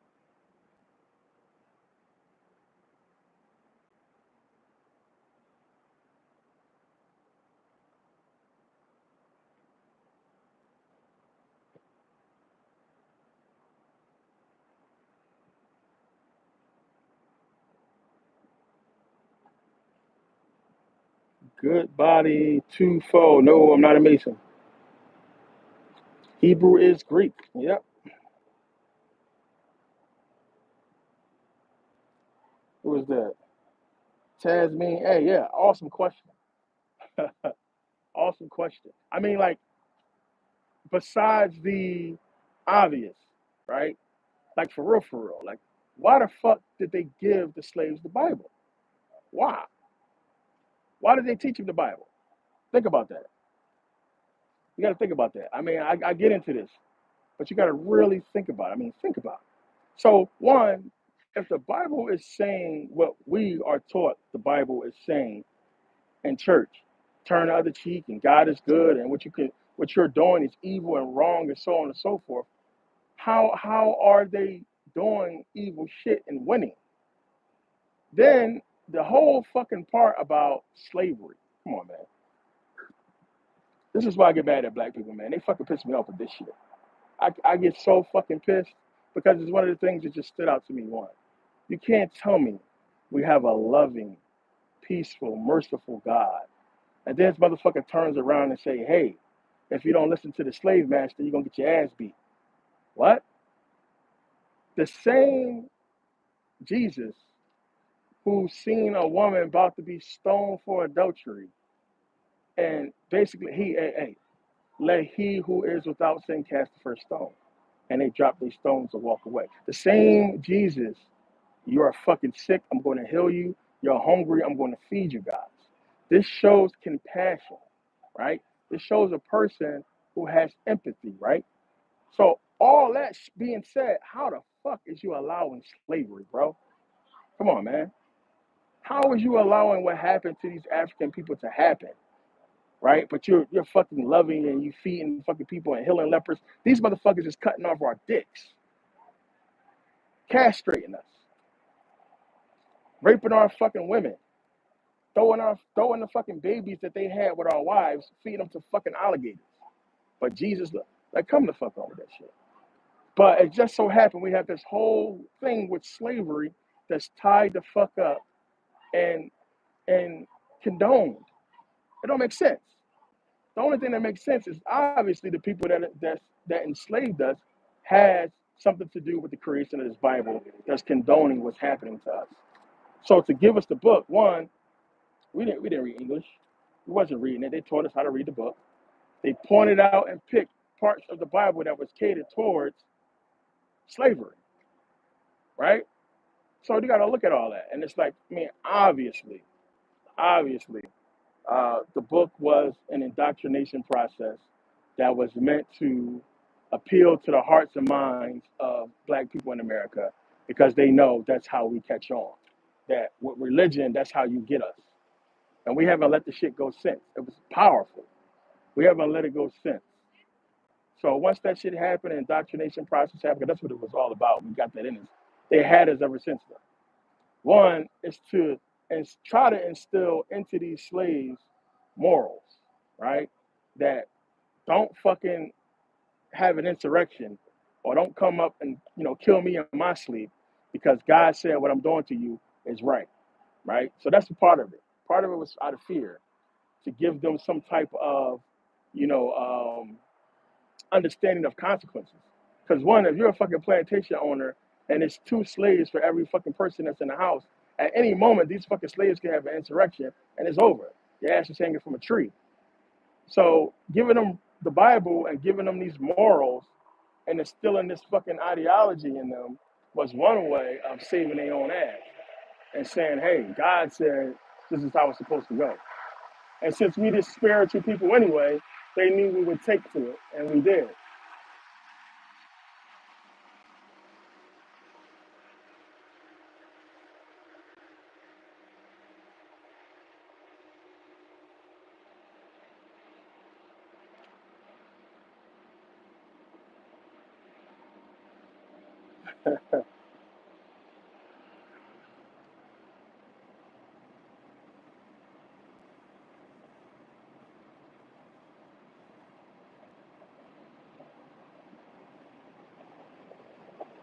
Yeah, so like I always go by the you guys know I'm a history nut. I always go by the history. Oh, I've been to these countries. I travel to a lot of these places to see a lot of things for myself and to really get a deeper, or try to get a deeper understanding of what took place. But the thing for me was, Golgotha, and the path that Jesus supposedly walked to his crucifixion is a tourist attraction. So that's crazy. But two is what I expected to find was a whole lot more proof of the existence of Jesus Christ. Because me coming up, I just thought it was all its fucking proof. Because why the fuck else would these grown ass men and women be worshiping Abraham, Isaac, Jacob, Moses, Jesus, what have? Why would these grown ass men and women that I'm looking to in church, I'm looking up at these grown ups crying and shit, jumping up and down, breakdancing and shit, and what? It ain't no proof. What the fuck is y'all doing? And that's something that just, like I said, my uncle was the preacher. But that's something that stuck with me for a long time. I'm watching these grown adults as a kid. I grew up in church. I was in a church choir, right? So I grew up watching this shit, wondering, this shit must be true. Because look at these adults. But then as I got older and started doing my research and studying that, when I first found out, wait a minute, hold up. I mean, I didn't never forget that feeling. I can still feel it to this day. That shit gave me the chills. I said, oh, wait a minute. We don't got the original books of the Bible? I just knew they was in the fucking London Museum. They take everything else. The British, of course they got the fucking original books of the Bible. No, we don't got the original Torah. Oh, it's an oral tradition. Get the fuck out of here. So once I start down that fucking rabbit hole, it was a wrap. It was a wrap. And lucky for me, I had a conscious, when I was in the Navy, I had a conscious senior chief petty officer. And he was super conscious, and I was like, super Christian.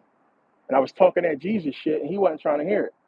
So when we was in dry dock in Malta, in Italy, he was like, yo, we going to Egypt. I'm paying for you. You coming? Because he already knew. And when he took me there, I went to Abu Simbel. The first place in Egypt I went was Abu Simbel, which is South Egypt. And when I went there and seen Ramses all over the fucking place, me knowing the Bible, I knew right then and there was some bullshit. But then going up to see the temples, to go seeing Hopper-style Hall. I remember that. I was fucking smaller back then, so fucking big. Going to Karnak, and then eventually to Cairo and seeing the pyramids for the first time. Then that's some shit that you'll never forget. It's one of the reasons why I want to do the trip with the society, and I want to take that same path because, it's like I said, man, nothing can prepare you for that shit. Standing in front of those pyramids was just, and then going inside it. Oh my god, it's fucking crazy. Yeah, it changed everything. So, but when I started realizing it was no proof, and I searched and searched and searched for the truth, for proof, because I thought, remember I told you guys, I tell a lot of Christians this, a lot of religious people, I say, hey, I'm not some fucking dude that just fucking jumped on some YouTube shit and start putting out information like some of these guys. Like I actually been to these countries, I've been all over the world, and I really set out in the beginning, being a Christian, to prove that Jesus walked this earth. That was my whole mission, was to fucking shut these people up that kept talking bad about fucking Christianity, calling me crazy and stupid. I wanted to shut them up. So I set out to prove it. That of course Jesus walked around. Why the fuck are we doing all this? Why do we have a Christian Christmas and an Easter and a Pope? You know, churches on all the corners. Of course this shit is proven. Y'all stupid. I'm gonna show y'all. No. Oh man. Nope. So the more and more I dig, the more conscious I became. And this is why I do what I do, because like when that happened, to be so emotionally attached to Jesus and so emotionally attached to the religion and to have that shit broken like that, and it's still like me fucking standing in front of those fucking pyramids was just enough. But then it still was, as I kept digging, the Satan part of it. And that's what kept me coming back. The fucking satanic, but it's fucking everywhere. Every fucking where you look. And me kept finding Satan everywhere, kept me coming back. Because I'm like, if Satan real, fucking Jesus real. Because Satan is all over the place. But then once I broke that shit and figured out what Satan really is and what all that shit is about, then it was like the biggest fucking relief ever. Like, man, just knowing, like, wow. So once you come to that point in your research, when you come to terms with all that and the doubt is gone and you understand what is, and that, all the stuff that you thought was real, it's some bullshit, and you start really getting into research and coming into right knowledge, it changes your entire fucking life, man. It's one of the best feelings in the world to be free of that bullshit.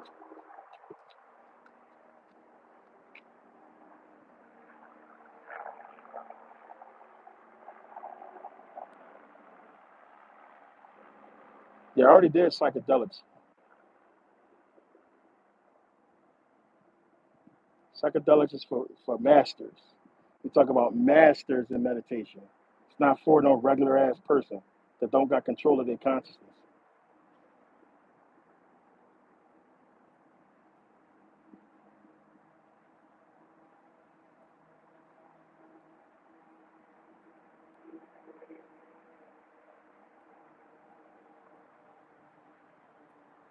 No, we're in debt because what's that? Mount, what's the deal, bro? Excuse me. We're in debt because Ronald Reagan sent all the fucking manufacturing plants to fucking hell, and they made a fucking agreement behind the fucking America. This is some shit that we should have agreed upon, but we let these fuckers do it, and everybody is blind because there's so much going on in the world around this time. So we're coming out of the whole fucking civil rights shit. We're coming out of fucking Vietnam and everything is going on. And eventually, when Ronald Reagan becomes president, because of course they get a fucking actor to do this, pay attention with Trump. But we're coming out of so much. So much has happened already that right behind our fucking backs, we basically sent all the fucking jobs overseas. And we basically somehow fucking gave China the workload to fucking manufacture and produce everything we're going to fucking use. So you gotta understand, one, America is a business. It's a corporation. It's run like a corporation. We have a president. You don't get to see the fucking CEOs. We have a president and a vice president, just like a company. We have bankers. We have a treasury, just like a company. This is a company. It's a corporation, right? So one, if you're a business, you're a corporation, and you're not fucking making no money, you're gonna go in debt. But our country is basically on a fucking Donald Trump plan. Perfect person to be running this shit. The banks can't afford to allow Donald Trump to go fucking broke because they got too much money invested in him. The only thing is to give him what he needs to get to the black. So you can be fucking damn near cash poor. What he works for, like what, 2 billion liquid. Everything else is like assets and tied up in fucking investments and what have you. That's the situation here. Before, remember the 50s, 40s, we had manufacturing plants. We was making shit here. We was building our own cars. We wasn't fucking importing all this shit. Now we import every fucking thing. Everything is about having a foreign. But we actually made money here. Remember, we had um what's his name? $20 bill. Andrew Jackson. So Andrew Jackson was the only fucking president to fucking get America in the black. Because one, even coming up before Lincoln, we were still fighting the money powers. We were still fighting these fuckers for a long time. It was always something. Remember, you're talking about them finally becoming, this country finally becoming independent, American Revolution. We're already coming out of a fucking issue with the money, with the colonial script. We got to come up with something new. We got to fucking fund the country. And funding the country, we had a bunch of still, back then, international bankers that was allowed to actually fucking put money towards the banks. So we gotta reestablish this whole thing. We gotta redo all this shit. And it was working. We were coming out of it. So, we still was in debt. We wasn't really producing as a country to sell to other countries. That didn't happen until Andrew Jackson. Well, Andrew Jackson really understanding business of what this country needed to do, and him getting rid of the fucking money power. That was the problem. How the fuck? How are we not printing our own money? He got rid of these guys. That's why they want to take them off the $20 bill. So, Lincoln kind of fucked it all up a little bit, but they got in power again. Eventually, we know with the Federal Reserve. So now what we have essentially is uh, a takeover, a corporate takeover, you might as well say. So we were a country, look at us as a business, that got taken over by another business, right? But we're not going to tell the workers that we took over their business. We're going to let them think that the owners are still in power and still running shit, but they're not. We are. We own this shit, right? Same thing like a bankruptcy. Your shit is bankrupt, but the bank is saying, okay, we're gonna let you live in your house, even though we foreclosed on it. We're gonna let you live there, and you're gonna fucking basically pay us rent and shit like that. And then when you your kids is gonna pay rent, and then when they die, their kids is gonna pay rent, so on and so forth, and they still have to pay taxes. This is basically what's going on. We don't produce anything that's putting us in the black anymore. We allow all these other countries to do so. Now we are fucking whore because we letting all these fucking other foreigners come in here and fucking leave. Plain and simple. They come in, they fuck us, take a bunch of money, leave, take it back to their country. That's what's going on. Like this whole place is like a fucking whorehouse. It's like everybody's getting fucked. And we're all like this is how they want it to be. This is like the payback to the founding fathers and what they did as far as taking this country from them. And now their plan that they had originally was fucked up by these founding fathers. And now they got to tiptoe around all this shit and not let the cat out the bag until it's time. So now this country is not producing anything that we can sell to put us in the black and out of debt. How is that possible? Again, as I said, when we print our own money and we should be able to pay off whoever we owe, which we don't know who we owe, besides China. There's no way China has fucking 17, $23 trillion in debt. No, that's stupid. If that was the case, what do you want to buy? We got gold, we got money. Here you go, we can pay off the debt. What's the problem? As I said, this is deeper than these questions. We can ask these questions and we can really get into it, but it's deeper than that. As I said, if every single person that was old enough to drive could go buy a car and drive, the fucking roads would be cluttered. You won't be able to get a mile. There's a balance to it all, as I said. So it's deeper than just those questions. There's a lot more deeper shit to it than just that.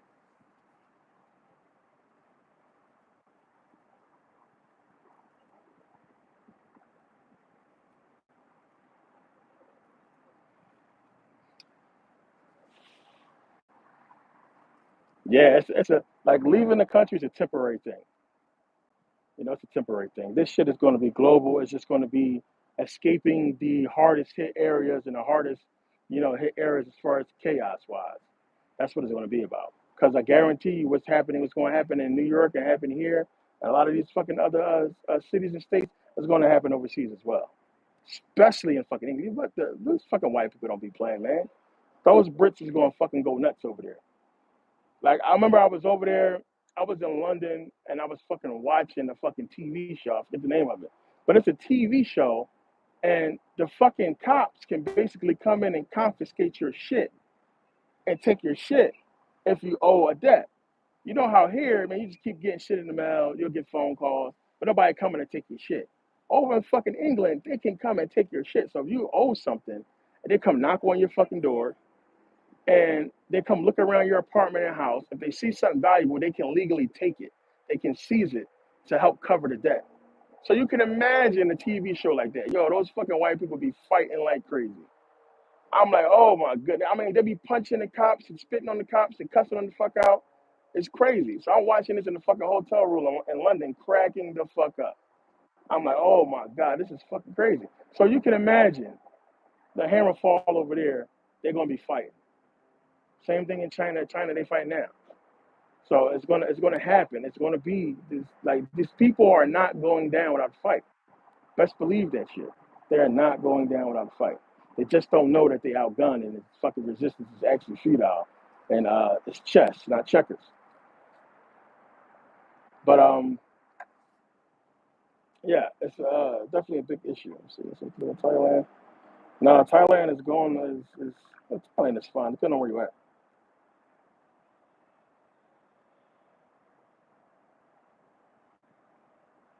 Yeah, Jacob, I talked about this in stock market, but that's a yes.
Pat Washington. What's the deal?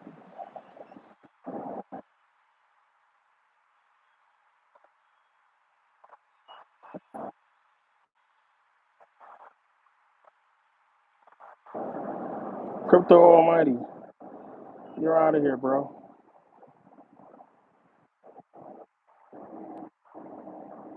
This motherfucker must got a fucking whole business and shit. He on this shit is not about what you know crypto wise, bro. Ain't got time for that.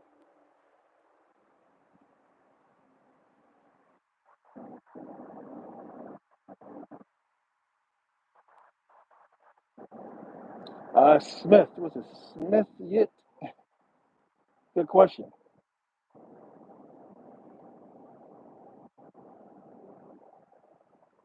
Yeah, I mean, listen, family. Everybody's your family. Like this, like you have the physical family, of course, that you got to deal with in this physical world.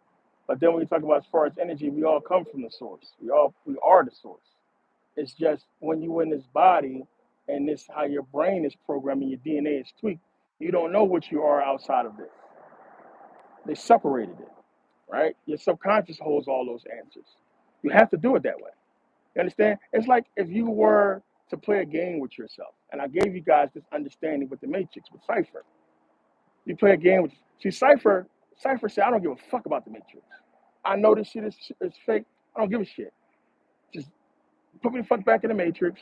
Make me fucking an actor or somebody famous or important, and I want to go live my life in fucking blissful ignorance, right? I don't want to go. I want to know about that shit. But think about that shit in a different way. Think about you being all powerful, right? And you wanting to experience this physical world.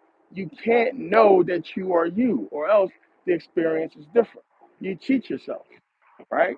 You out here living life and living like everybody else and shit, and then all of a sudden you don't want to go to fucking work no more, but you're God. So I'm just gonna put a fucking $1 trillion in my account and live great. That's cheating. So you want to have a fucking clause in the contract with yourself to say, you know what, I'm going to separate that power away from my conscious self so that I can truly experience this existence as a normal, as a regular person, right? And this is how we're all going to be. But if you go back, if you understand, man, I know it's hard to really grasp, but we are all from the same source. We are all from one. This shit folds and breaks down and goes back to one woman, one body. It's hard for people to accept that, but that's how it went. This is how. Well. Don't let me say one because it could be multiple. There could be multiple. The way this shit was put down, they could have had multiple women at first to do what the woman did. But either way, it's still the same energy, right? The same energy that's divided by the consciousness of this body, this mind, this experience, and then everything that came before us. It's all this knowledge. It's just so crazy when you think about it, but it's so dope and what we are and how what this place is. So you would have to kind of separate that consciousness from the source, and in order to have a true experience here.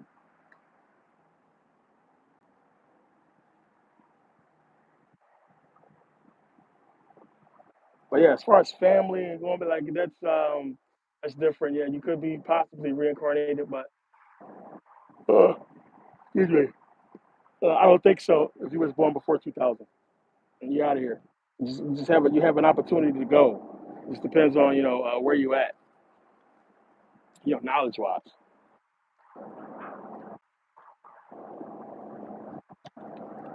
We're going to get into this deeper in Merkabah Scholar Society because a lot of people ask that question. What do I mean? What do they mean by the gnosis, knowledge wise, and what have you?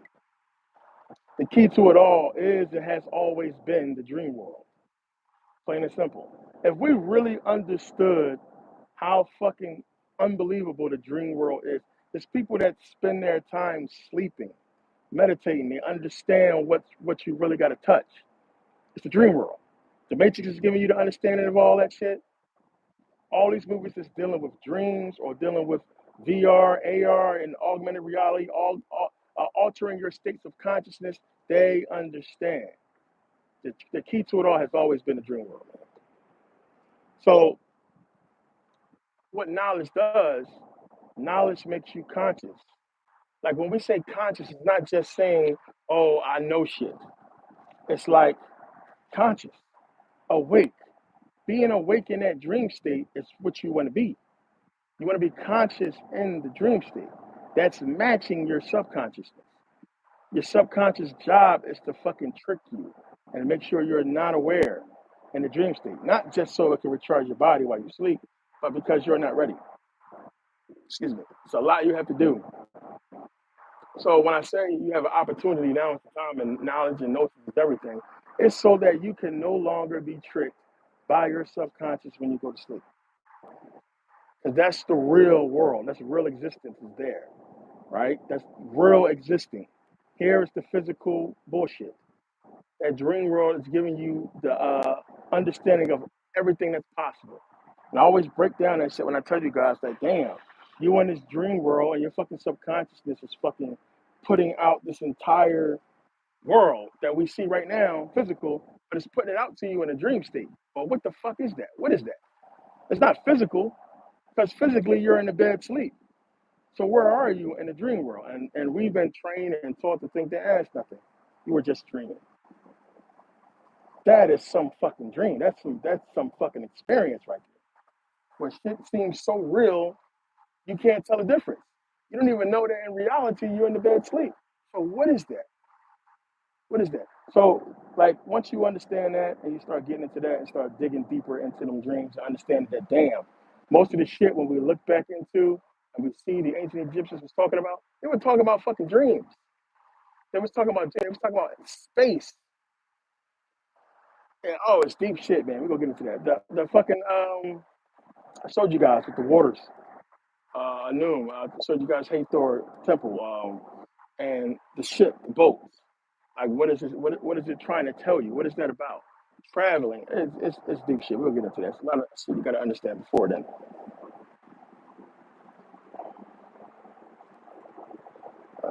Let's see.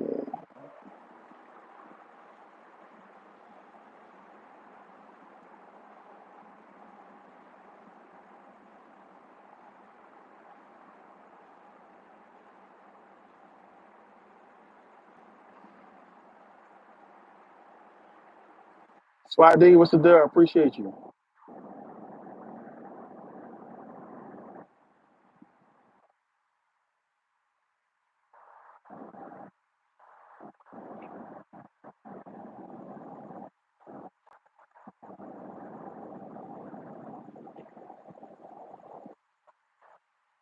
Right? Jasmine. Hell yeah. How many people place their hand on that Bible, lying their ass off? Murderers, criminals.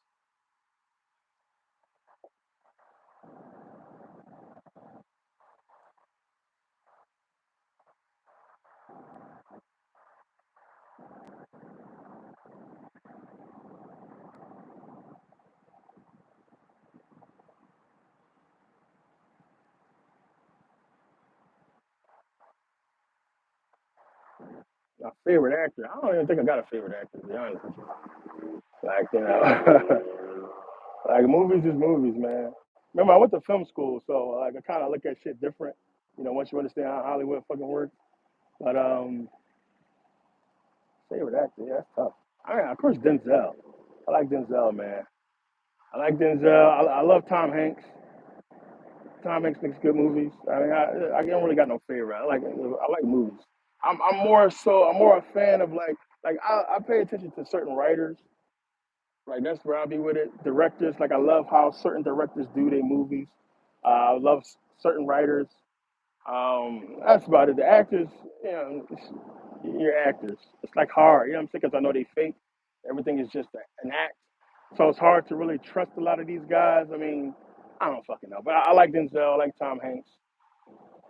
Let's see, who else is a good actor? Man, I like a lot of the older actors, man.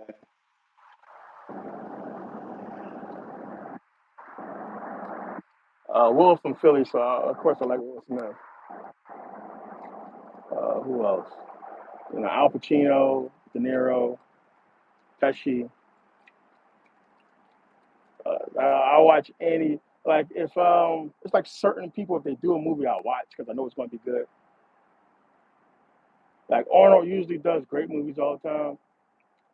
Same thing with Denzel. Denzel in the movie is probably good. Same thing with Tom Hanks. Tom Hanks in the movie is probably good.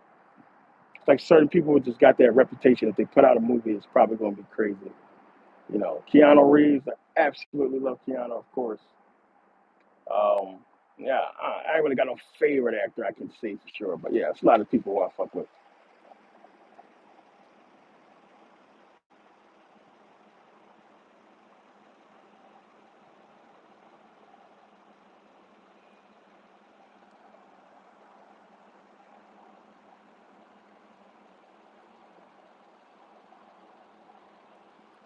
Let's see.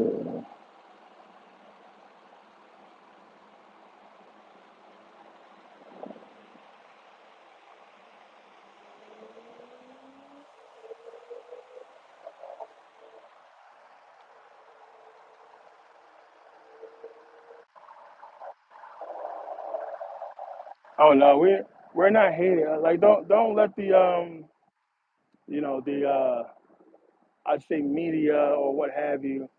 Man, we are loved. They will promote some shit that happened or incidences that happened to black people around the world.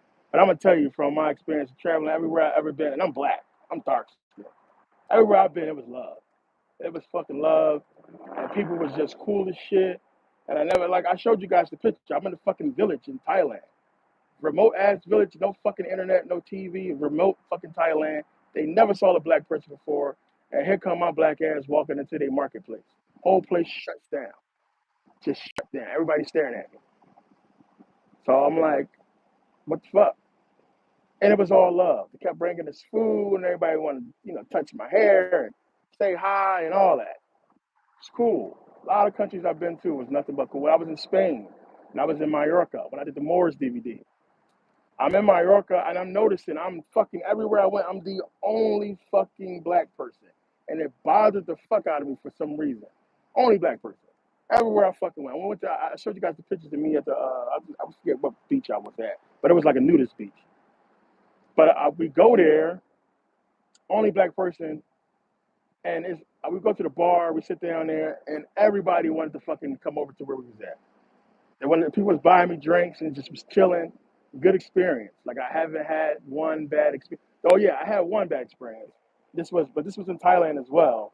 When they thought I was the fucking Gambian drug dealer, we're walking in the hood in Thailand, and fucking cops just pull over. Now my fault. I fucked up because I left my passport at the hotel.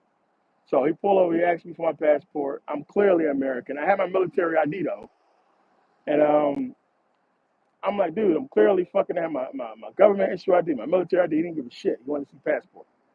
So they drove us all the way back to the fucking hotel so I can get my passport. Once I saw my passport, they left me alone. But they basically racially profiled me as being a fucking Gambian drug dealer until I showed my passport. That's probably the worst thing that ever happened to me. But it wasn't even bad. It was just like a quick misunderstanding. Once they saw my passport, they was fine. They even let me go back into the hotel and get it by myself while they waited outside.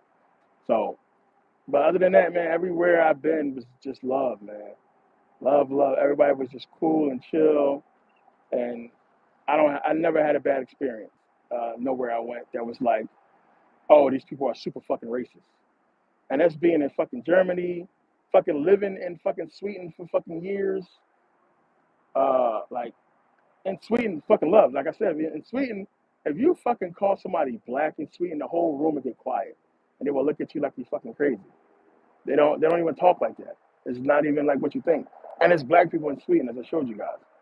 But yeah, Germany, fucking everywhere I've been has been cool. People just been chill. And I feel like people will deal with you based on how you deal with them.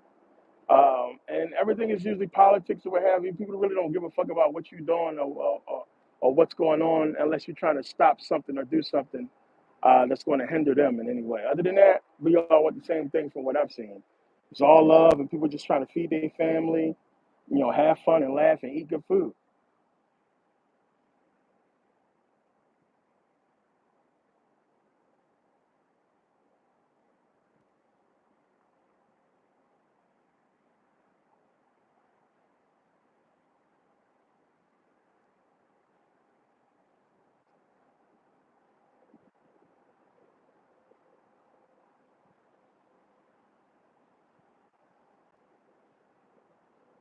Sweden is it's expensive, but not, you know, if you're there and you live in there, you're good to go, because like the way the system is set up is you can't be homeless. You know, you can't be like really poor over there. Everything works. You know what I'm saying? Like, you know, you're straight. So I can't say expensive, because if you're over there and working, you're gonna make enough to live and still have money to do what you need to do. So, but if you're coming over there to visit, yeah, you better have some money.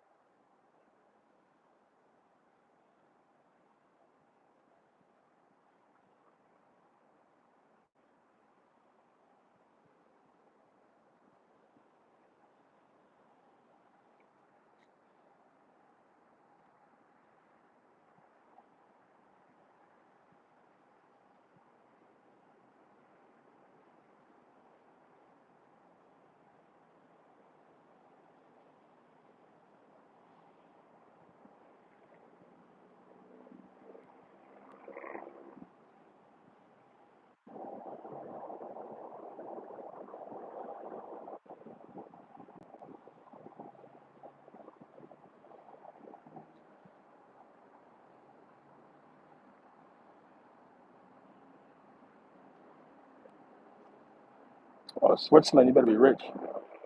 Expensive to live there. China was cool.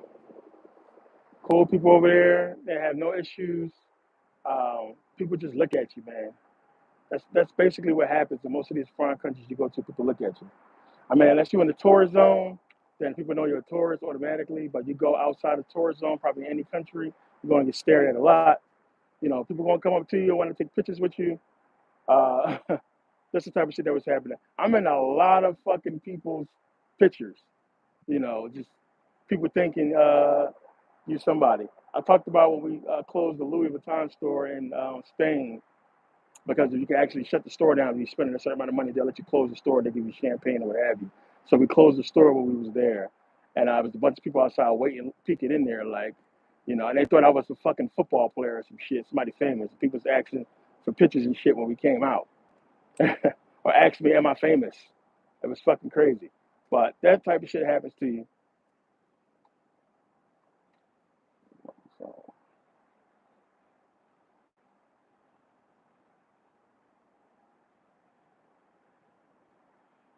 but I don't have no real bad experiences, man. With that shit, everything was all love, like I said.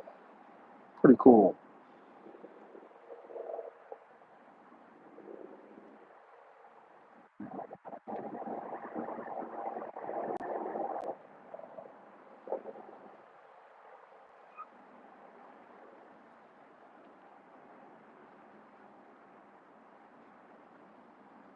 All right.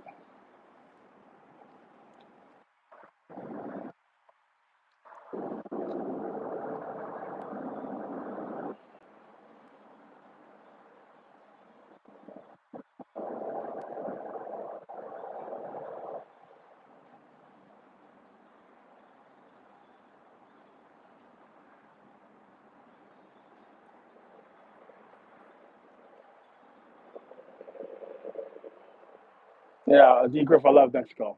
Mexico is like one of my favorite places. It's cheap. You go there and you can really live good over there. I was so close to buying a house over there last time I was there. It's a good place to live. The people cool. I love Mexican people. They're cool as shit. Especially in the resort zone when you're there. I go outside the resort zone because I like the authentic Mexican food, but they can still cook inside the resort zone. But Mexico is dope.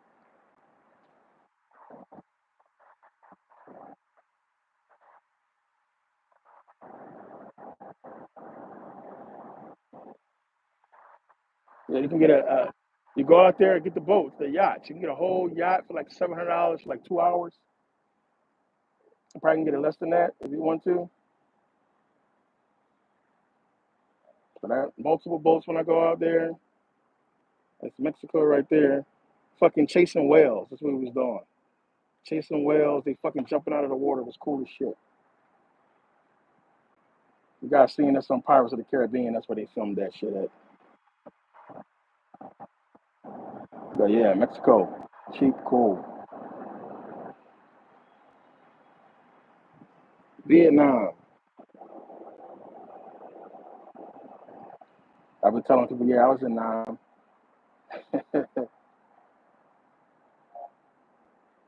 So like I said, man, you meet a lot of fucking people. That's Long Shong. Like I'm just in village after village, just chilling with fucking Asian. My buddy Perry,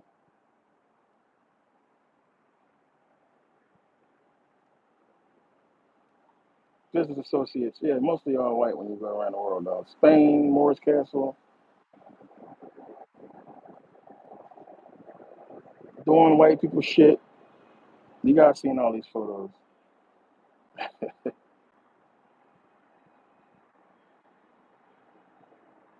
Ceremony of the monks. I showed you guys a lot of this stuff, a lot of videos. This is, I think this is Sri Lanka or Egypt, one of those places.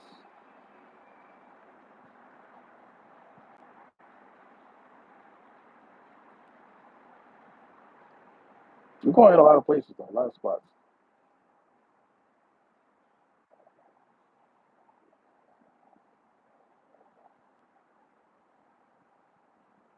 So that's a good thing about traveling. So when we do, like I've been to most of these places, I know how the customs work and how it is over there. So I mean, it's um, like I think it's gonna be life changing for a lot of you guys. Like it's nothing better than getting out of this country and traveling and seeing the world and seeing how shit works. It brings a different feeling to it. But I want people to travel without no worries and have some understanding about what they're doing. Because when you go to a lot of these countries, the tours is just sick. Like you really get your money's worth. Like for anybody, like even though I didn't want to do it, the last tour when I was with the Chichen Itza in Mexico, that shit's like fucking 11 hours because you on a bus and he takes you to fucking the Mayan ruins and they take you to the villages where people are still living primitively, all kinds of shit. So it could be cool. Like it's a good cultural experience. But I like to do some stuff on my own sometimes.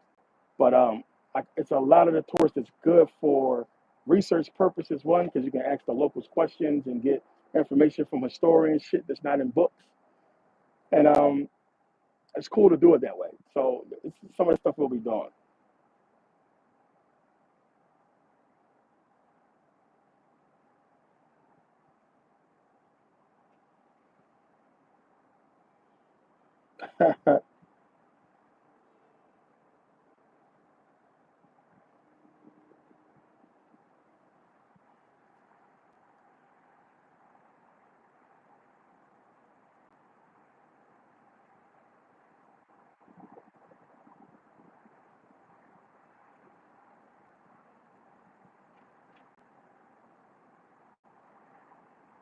Oh yeah, um, that's another thing about traveling.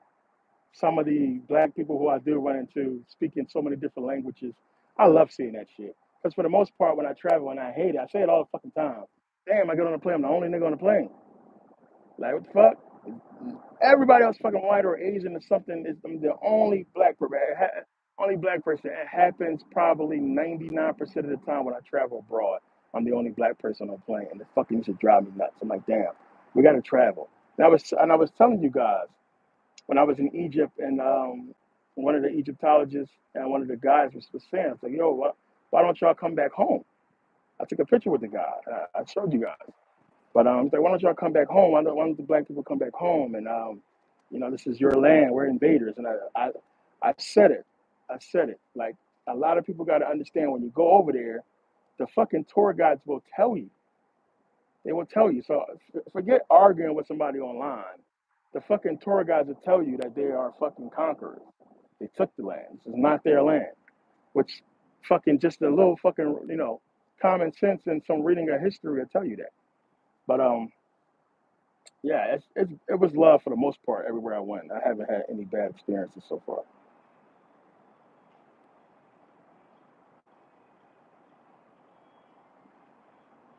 Oh yeah, D Griff, you already know.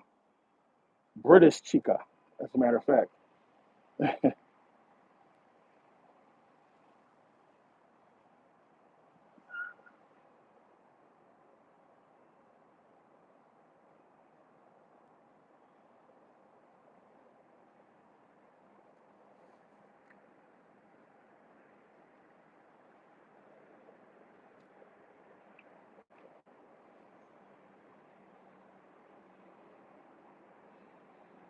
Lone Wolf, yeah, Cambodia was actually nice, man. Cambodia, Malaysia, I mean, fucking even Thailand. You were like a billionaire over there. You go over there with some a few thousand, you feel like a fucking billionaire over there. Like the money goes a long way, especially like in Malaysia where it's super nice and you can get like a fucking mansion and shit, big nice ass house for like $800 a month and live like a fucking king over there with a pool in your yard, the whole nine. Like $800 a month over there. There's a lot of places. You just gotta like be with living over there and working remote if you can, and then just a fucking insect problem. Getting bit by all those damn bugs.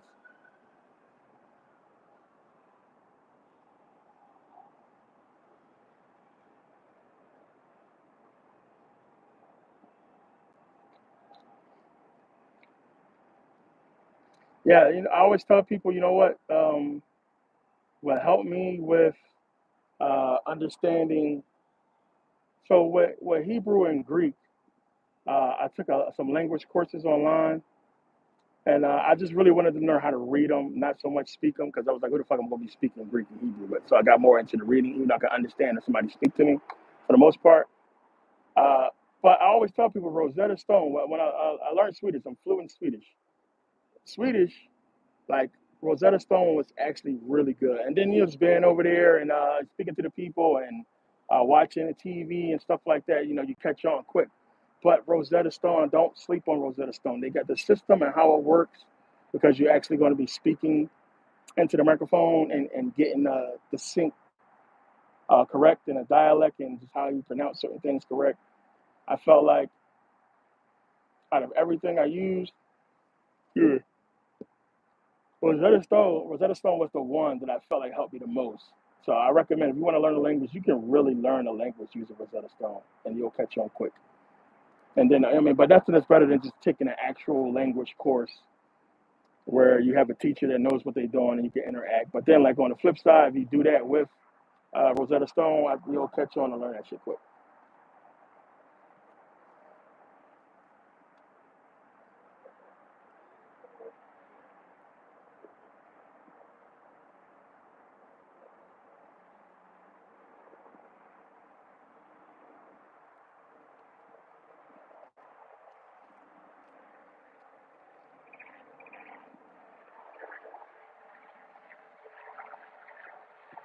Oh, who knows? They probably shot that plane down.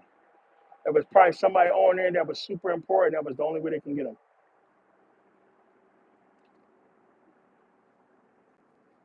Trust me, they'll bring down a whole plane to get one motherfucker.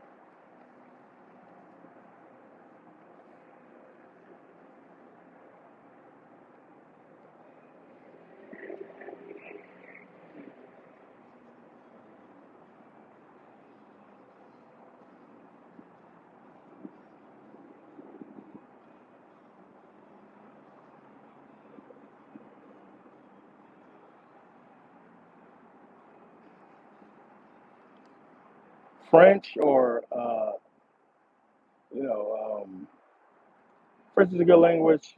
I would say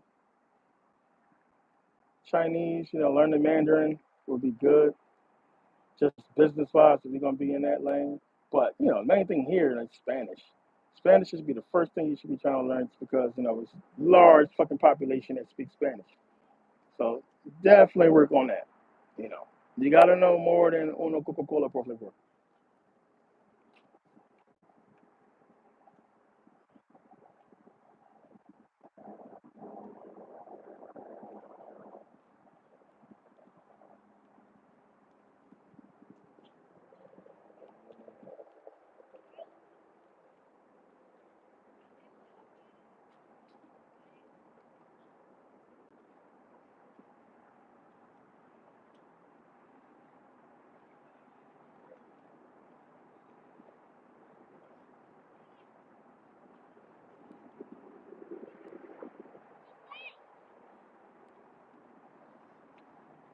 AM Beast Coast, what's the deal?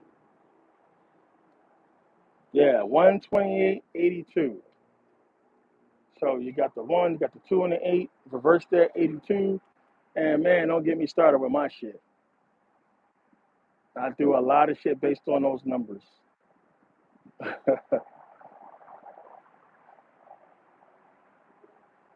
I be watching for shit. Like like y'all don't even want to understand my calculation days. Watch where you step, what you get on, the numbers. Yeah, big deal with that.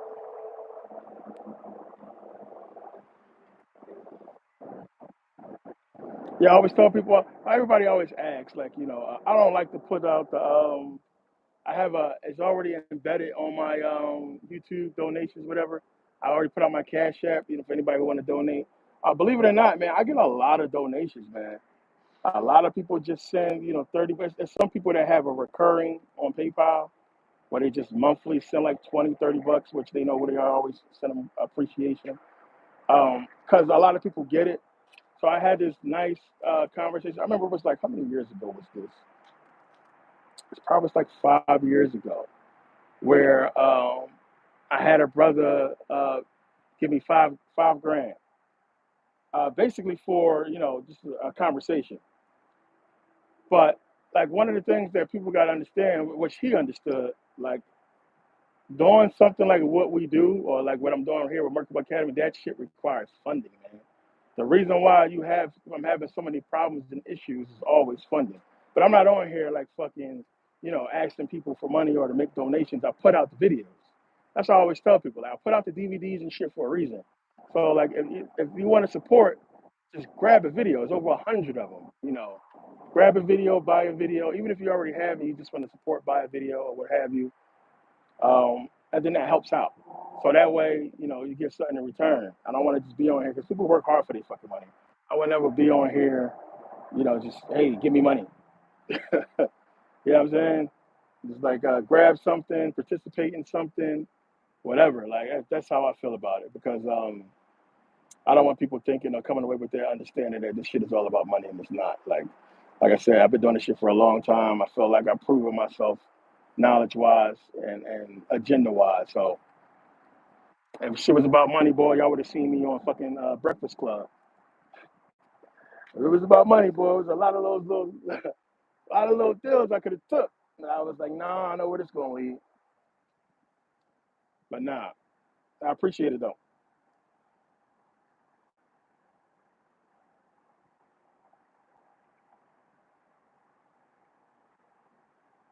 Hell yeah, Jacob. That's one of the. That's like a Philly hood movie you gotta watch if you're from Philly. State property.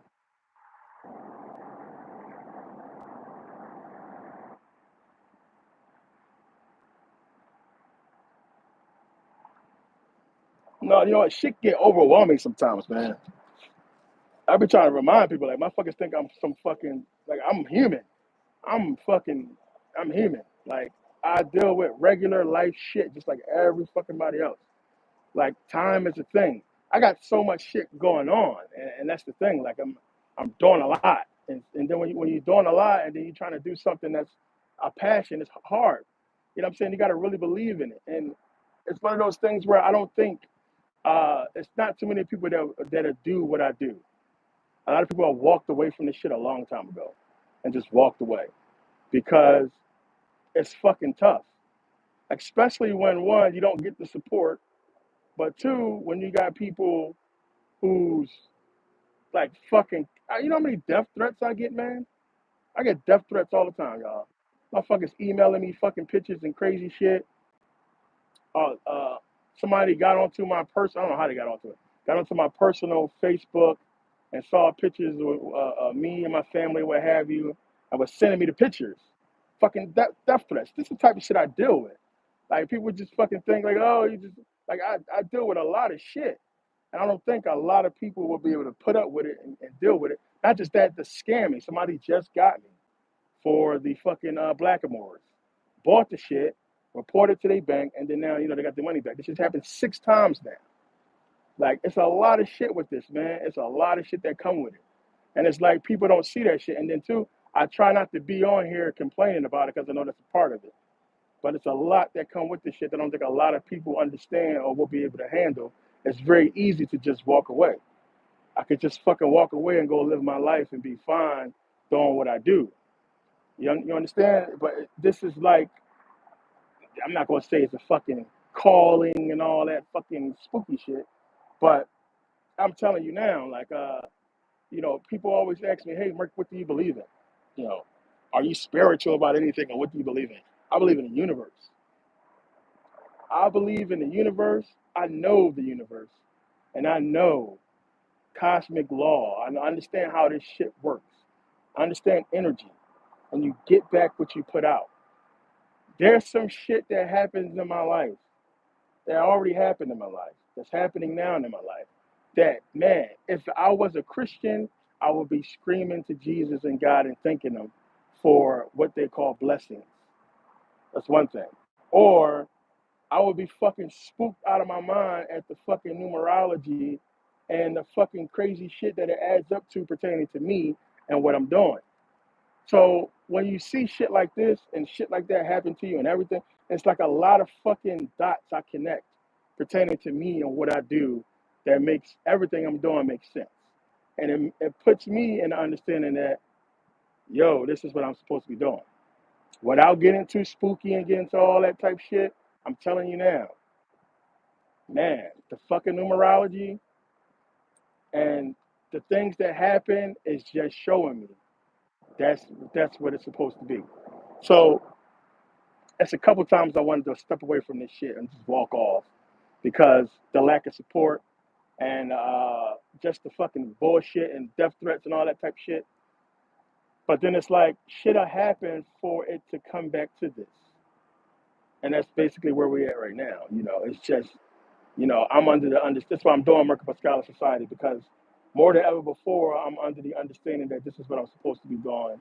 And like, it's some type of fucking, I don't understand, like a cosmic role or some type of fucking universal law that's with it. And it's working for me and has been working for me in a lot of fucking times now. So, not to get too spooky with it, I just look at it, I look at that type shit and I don't question it no more. I keep doing what I'm doing, I keep going. But I appreciate every fucking body, man. I can't say that shit enough. Like, y'all don't understand. Like, I appreciate it. I appreciate y'all. I appreciate everybody that looks out, that comes here, that sends the emails. All that shit helps out. But like I said, I'm fucking human. So, like, a lot of little shit, a lot of little shit. I'm not gonna say get to me, but it just really fucking makes me fucking question humanity. Like, what the fuck is wrong with people? Like, where the fuck is your brain at today to be thinking certain things or to do certain shit? Yo, I don't be joking. Y'all be legit surprised. Like, what the fuck is wrong with you? Like, when people just come on here and just leave stupid ass messages and then, like, what is that for? You understand? People crazy. I understand that part, but it's like, man, sometimes I just be like, yo, what the fuck is up with these people, man? But as far as everything I do and what I do is like, I love what I'm doing. Uh, put out the information. It's good to see so many people that's like-minded, that's into the same type of shit. They got the same questions. So I feel like, man, we can all get together on this shit and come to uh, come to a good society of scholars who is about preserving this information, this knowledge, having it, one. And I think it's a lot of good we can do in our individual lives that can make our bloodlines, a lot better for this knowledge that we're going to obtain right now. Because if you're sharing this shit with your kids and if you fucking live in this right knowledge, you're going to be all right. Because I want everybody to be doing better than me. That's how I feel. If you're doing better than me, that's where I want you to be. I'm doing good, but I want people to be doing fucking way better in life and living good. I love seeing that shit. So I feel like the energies come together and create what it's supposed to create, and it's going to benefit everybody that's involved. And that's real cryptic, but y'all have no idea. It's going to be dope. Joy Boy, I got you.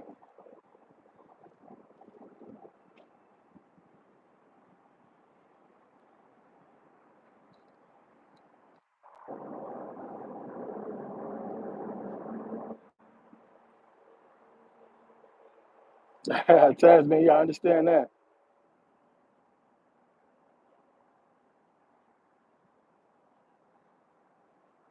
Solar battery, what's the deal?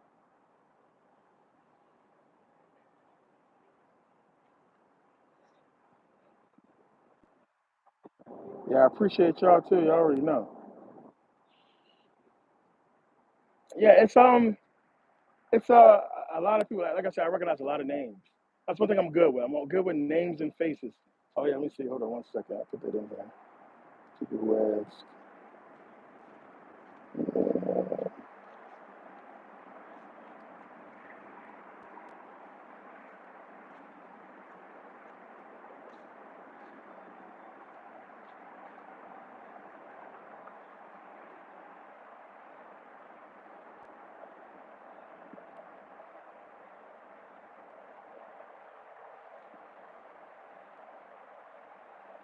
Yeah, I'll start putting that in the lives because a lot of people always ask me questions. A lot of people even because look, I get so many people who want to help out. I'm just not about that shit, man. It's not about that because people talk. You know how people do shit for you and then they fucking throw it in your face later on.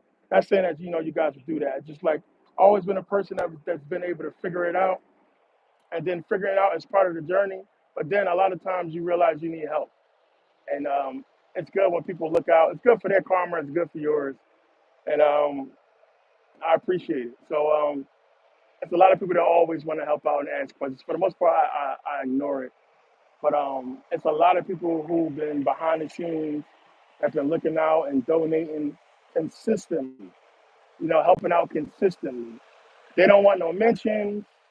You understand? They just do it, and they just like for somebody to set up a recurring payment to send me $20 a month. That's fucking love. I appreciate it. That's somebody who get it, who understands. Not saying that everybody should go and do that, but I'm just saying for the person, for the people who do it to do it, that shows me that they understand, they get it. Like I said, man, shit requires funding. I've been spending my own money for years doing this shit on a lot of shit, and I put out the videos to sell, what have you, to help out with that shit, and it's been doing good, for the most part. But like I said, that's why I did the never pay again membership because I didn't want people to think the shit was all about money. But at the same time, at the end of the day, like I said, I'm human. Like this shit it's a journey. It's crazy, and it's crazy who we make rich that's basically using our own funds against us versus people who actually is trying to, help people. But to be honest, man, like this knowledge shit, like knowledge is free, as we all know. It's going to benefit us in so many different ways, and that's how I'm looking at it. It's going to benefit us in so many different ways down the line. Like I said, I don't believe in saving the black people. It's not going to happen. I'm sorry. Everybody like revolution and all that shit is not coming true. I hate to say it. It's the individual. That's what it's about. The individual. Individuals is going to be who wins this shit, who comes out on top. You got to think about it and just be real about it. One, the minute we just imagine us having a black meeting. Come on, man. Let's be real about this shit. Think about it. Just imagine us. Let's just say, okay, some fucking house, some way, we all stand up and we come together as black people. Who gonna be the first nigga to crack a joke? Who gonna be the first nigga that get mad at some nigga that's looking at him funny? Who will be the first one to take it to Jesus? You understand? So it's like some things we don't want to accept, but that's one of the things we gotta accept. And that's by design. That's what they did to ruin us. We gotta fucking deal with that shit. So now it's like, damn, if we actually came together in the room, one, first thing people gonna start arguing about is money. But who's gonna pay for that? Well, I gotta pay more than him. Then we should pray on it. Let's pray on it. See what Jesus wants us to do. It's like we not gonna be. It's not gonna happen, man. It's the individual. The individual. That's how you spark a revolution. Mind by mind, one by one. And then that's what they did to us. That's what they did to run this shit. It started with the youth. They indoctrinated the youth, and then it just spread after that. So you get your kids in that right mindset, they're going to teach their kids, and so on and so forth. And you got that knowledge in you, and somebody comes to you, actually looking to you for answers. You got the answers. You can talk with them. You can give them, you know, answers to their questions they have about religion or what have you, and then go from there. That's how this shit starts. But it's not going to be some big ass fucking revolution because, for the most part, black people think we're going to be fighting white folks. It's just we're going to be fighting each other. That's what's going to end up happening. Then we're going to have to fight the fucking infiltrators and the sellouts. How the fuck we going to win? There's no winning.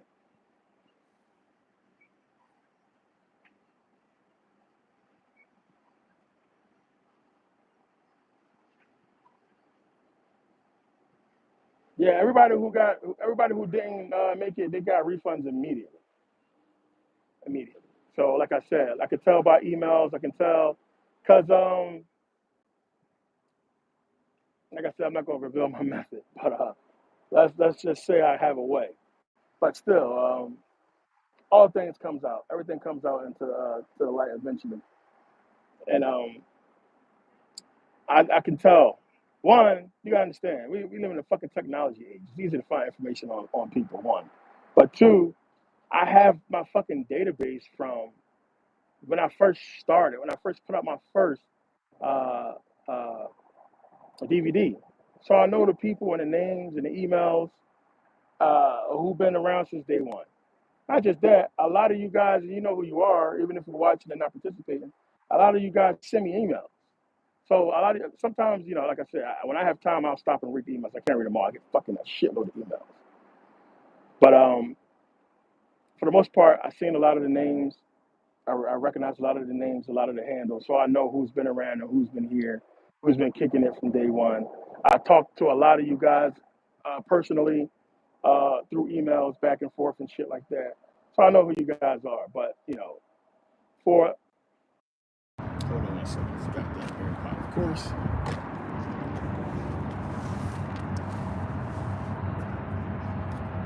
Lasted longer than I thought it was.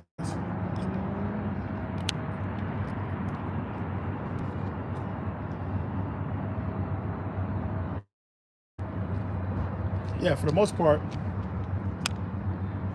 people that's been around for a long time, we had some type of, you know, conversation and shit. Then there's a lot of you guys who I met personally. Now, you know how many people I met out here, even in Cali, that people who, in Philly as well, I got pictures.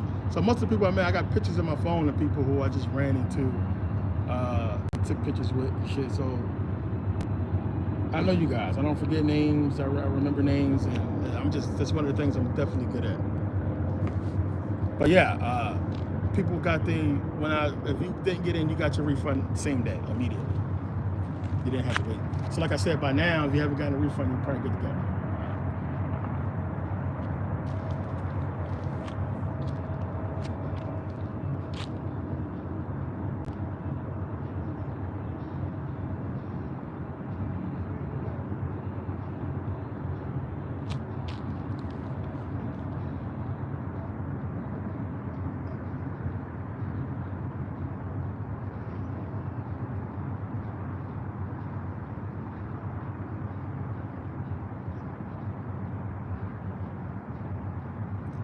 What's his name?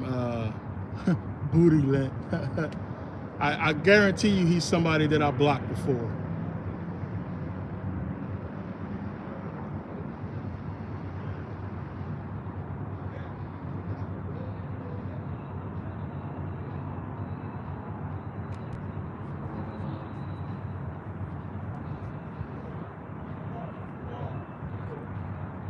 If I could change one thing in the world, what would I change? Oh, that's tough.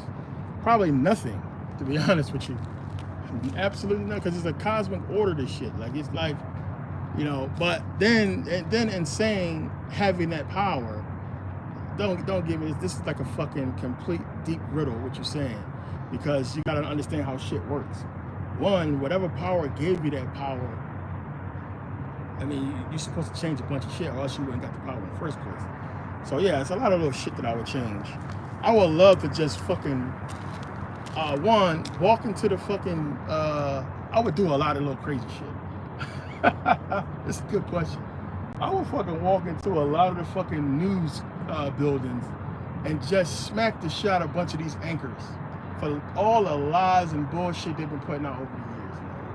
and make them tell the truth. I would like to just fucking put out fucking national fucking televised smacking of all the fucking bullshit liars out here that's been putting this wrong information out.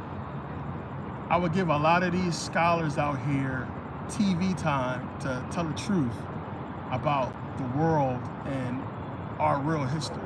That's one of the things I really want people to know.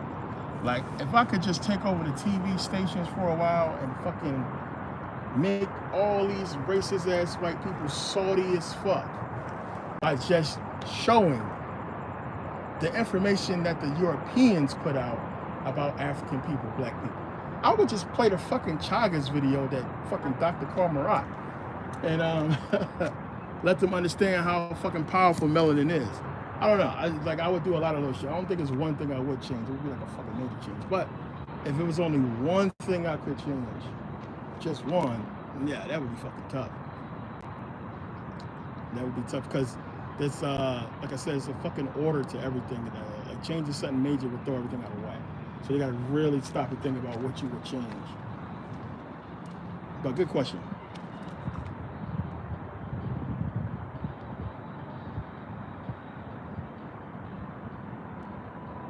The confirmation, well, like I said, the confirmation is you didn't get a refund, but you'll get the NDA email. Everybody's going to start getting them. Some people have gotten them already, but like I said, it's a legal thing, so I have to do them one at a time. I have some help on it, so it's going to be like one at a time, well, group by group, to get the NDAs out, because it's actually a real legal document you got to sign. And yeah, so that's the process right now. But like I said, everybody will have their shit done. You'll have your shit before the 9th. So don't worry about it. The 9th is when we'll have, well, we're going to do a live. We're going to talk about some things on the live first. But then, of course, the 9th will be the first meeting that we're going to have from Mer Scholar Society. So that will be on the 9th. And then we'll get into everything there. So don't worry about it. Before the 9th, you'll have it.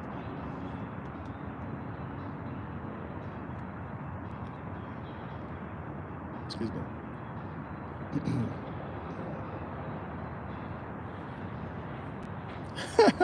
The Jeffrey Epstein client list. Man, who knows what was going on in that fucking place?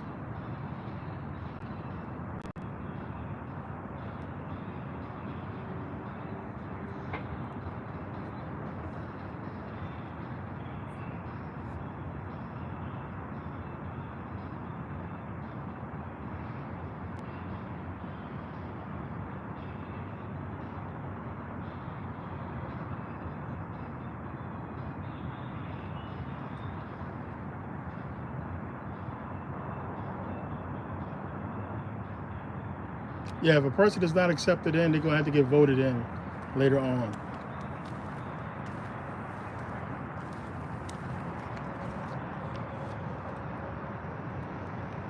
Root, right on. The truth is everything, man.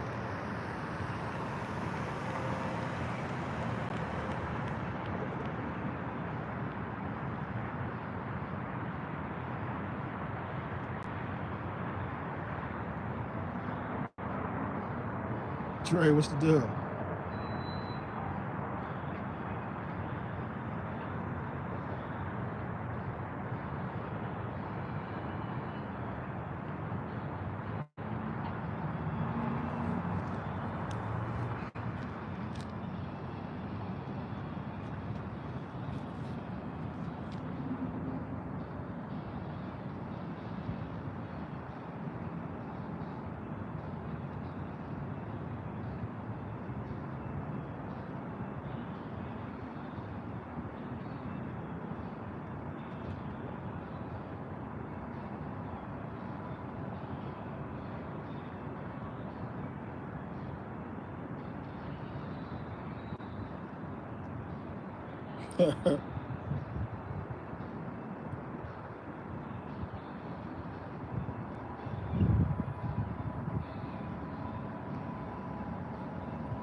Yeah, the link is in the description. So remember, guys, the link is in the description. That price is going to go up. I left it at $89.99, and it's we're getting close to that number. So like I said, it's not so many. I don't want too many people in the society. I want to be overwhelmed. So we're getting closer to that number, to that cutoff point. So like I said, I recommend people get in. That's why the price is going to be so high. I felt like if you pay that price, then you're super serious, and then you'll get in. Yeah, link is in the description. So is the link for registration for everybody who paid for Merkabah Scholar Society already. Make sure you guys use that link that's in the description. Don't try to register on Merkabah Academy, but use the link that's in this description. And you'll also get that link when you get the package for the NDA and everything like that. So you can go ahead and register. Once you sign the NDA, everything is going to be updated for you. Then you can log in again with the new login that you're going to create when you register. Make sure you use a different email from the one you have on Merkabah Academy. So when you log in with that new email, that new login, it'll take you straight to Merkabah Scholar Society, and you'll see how the platform is going to be set up for us. And then, like I said, we could do lives from there. We could do chats.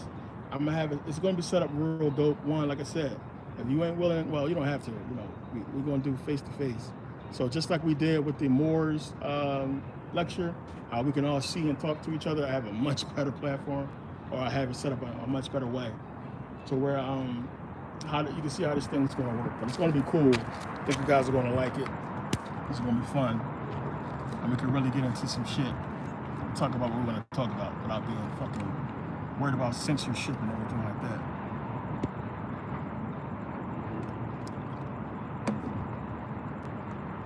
Oh yeah, there'll be recordings.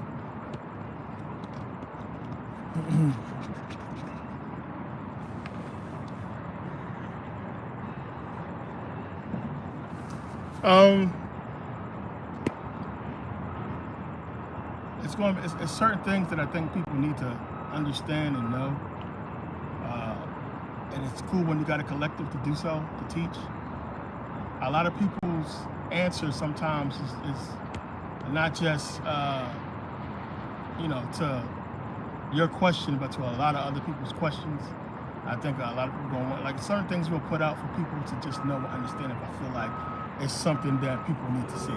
But nothing as far as the real deep shit that we really want to get into is going to be recorded. It's going to be for you to know and understand. And it's a huge, understanding that we're going to get into in the beginning that you guys just got to know. And then that we can take it from there, because once I reveal all that, then it's up to you, to understand what's going on.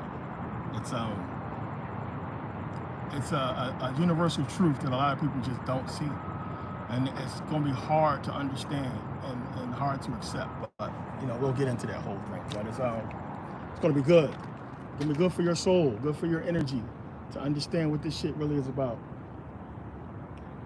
And why knowledge is the most important thing in existence while you're in your physical form. It's knowledge, period, point blank. Can't do anything without knowing.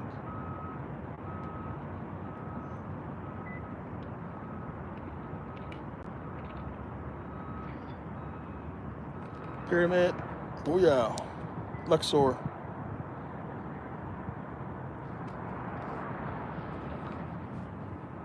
We'll get it back over there.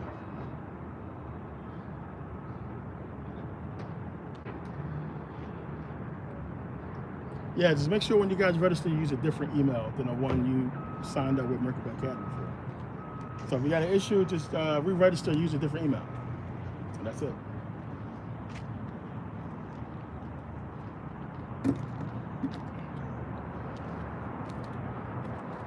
Because you got to be able to confirm who you are.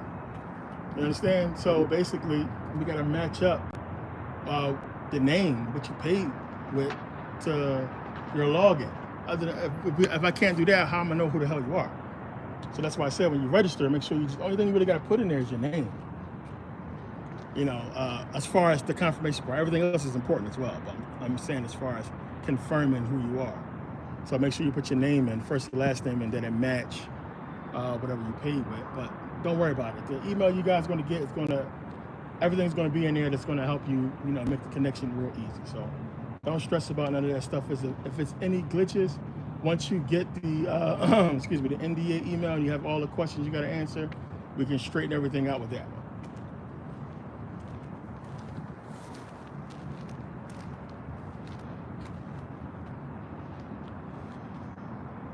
Yeah, no problem, Greg. I appreciate you for signing up. Yeah, a lot of people ask, like I said, man, it happens a lot. I put out something, a lot of people ask to keep the price the same, or, you know, some people just like they can't afford it. And what I'll try to do is like a one-day sale. I know it pisses a lot of people off that pay full price, but if I get a lot of people asking, it's like, I got to do it. I got to do it. It sucks. I understand. I know it pisses people off, but it's like it has to be done. I don't mean to offend anybody by doing that shit. It's just, you know, some people just ain't got it like that. It don't mean that we should push them out of knowledge. You know what I'm saying? And some people do. But when it's a collective, when it's a lot, for me, it got to be like at least 200 people. Because if it's not, then I'm like, you know, whatever. But if it's like a lot of people saying the same thing, I'm like, all right, I'll do it for one day, and then that's it. So if you can't get it that day, then that's it. It wasn't meant to be. But for the most part, I try to keep shit, you know, where I think it's at. This is fucking low. This is low. So this is compared to everything that we're going to be doing, and yeah, this is fucking too low. But this is what I'm saying. Like, it's not about that shit. It's not about the money. But one, I put it out on the live first. Before I sent anybody emails, I still talked about it on the live. So when I knew I was going to do it, then I sent out the email. I just talked about it at first. But when I sent out the email, it was for Never Pay Again members. And for all the ones, I sent out to all the ones who paid $500 first. I sent out the email to those people who paid for Never Pay Again membership at the beginning. So I had that whole list. And I always usually send out emails to those guys. But like I said, a lot of people don't be getting the emails for whatever reason. But I was trying to be fair. Excuse me. You know, you can't please everybody. Just how it is. Somebody gonna be upset about some shit. My whole thing is to just understand my point, my position, and where I'm at with having to do all this shit. That it's not to offend anybody or make anybody upset or try to cheat anybody. It's just how it is. Like, it's just how shit works. It sucks. But I appreciate everybody for understanding who understands. Registration number means your phone number. It's supposed to say phone number, but like I don't know how they got cut off. But just your phone number. Put your phone number there because it's going to be for. I'm not going to fucking directly call nobody unless I have to. But it's going to be so you guys can get the SMS, so you can get the messages, like get the alerts. That way we can undercut all this fucking bullshit with them having to worry about getting emails and have to worry about alerts and all that shit. That way you just get a text. Boom, done deal. You get a text to your phone, hey, meeting this time. Or you get a text about whatever. Like, you understand why that's going to be important. Because it's going to be good. Like I said, man, I got intel. I know what's going on. I got people that's looking out. But, like I said, when I let you guys know, hey, stockpile, go get this food. Start loading up now. You're gonna want to get that text. Trust me. Get the fuck out of the country in the next 2 weeks if you can. You're gonna want to get that text. So that's one of the reasons why. So shit go south, I'm going to know way ahead of time. Trust me.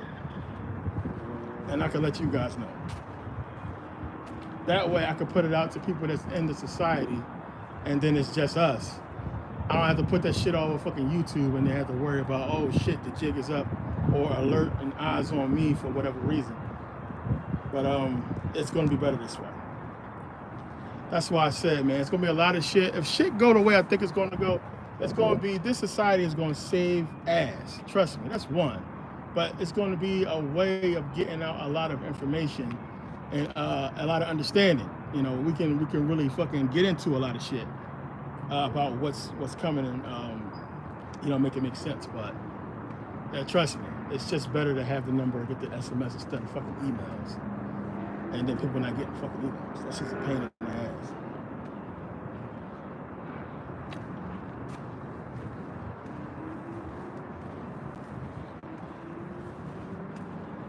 Oh shit.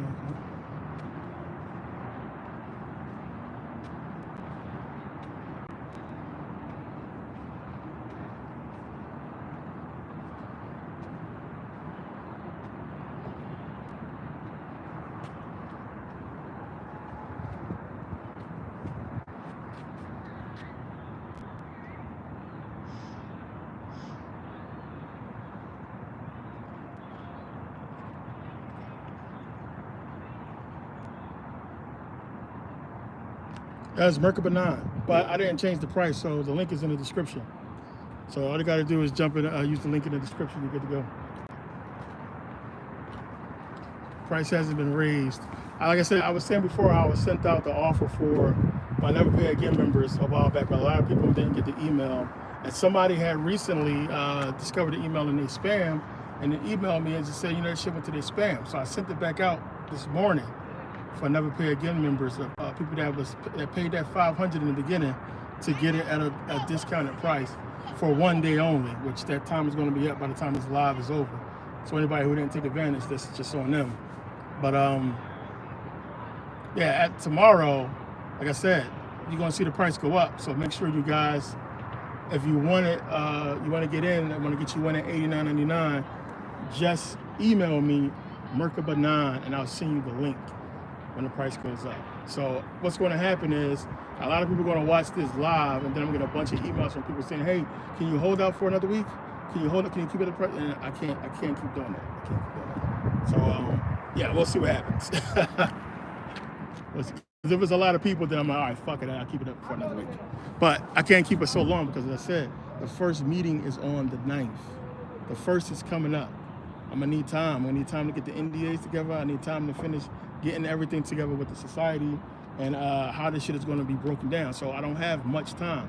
So there will be a cutoff point, and that cutoff point is coming soon. So everybody that's outside of that cutoff point, that's it. You're gonna be locked out.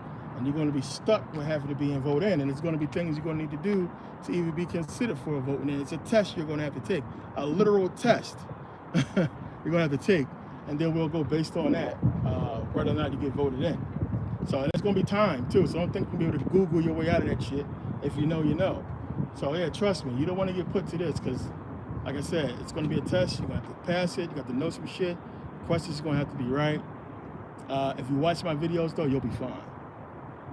If you watch my videos, you'll be fine. Remember I said that shit. If you watch my videos, you'll be fine. Because there's a lot of shit that's going to be pertaining to those, and then, if you've seen my videos, you should be good to go. But yeah, don't put yourself through that shit. Just go ahead and grab it now while you still can.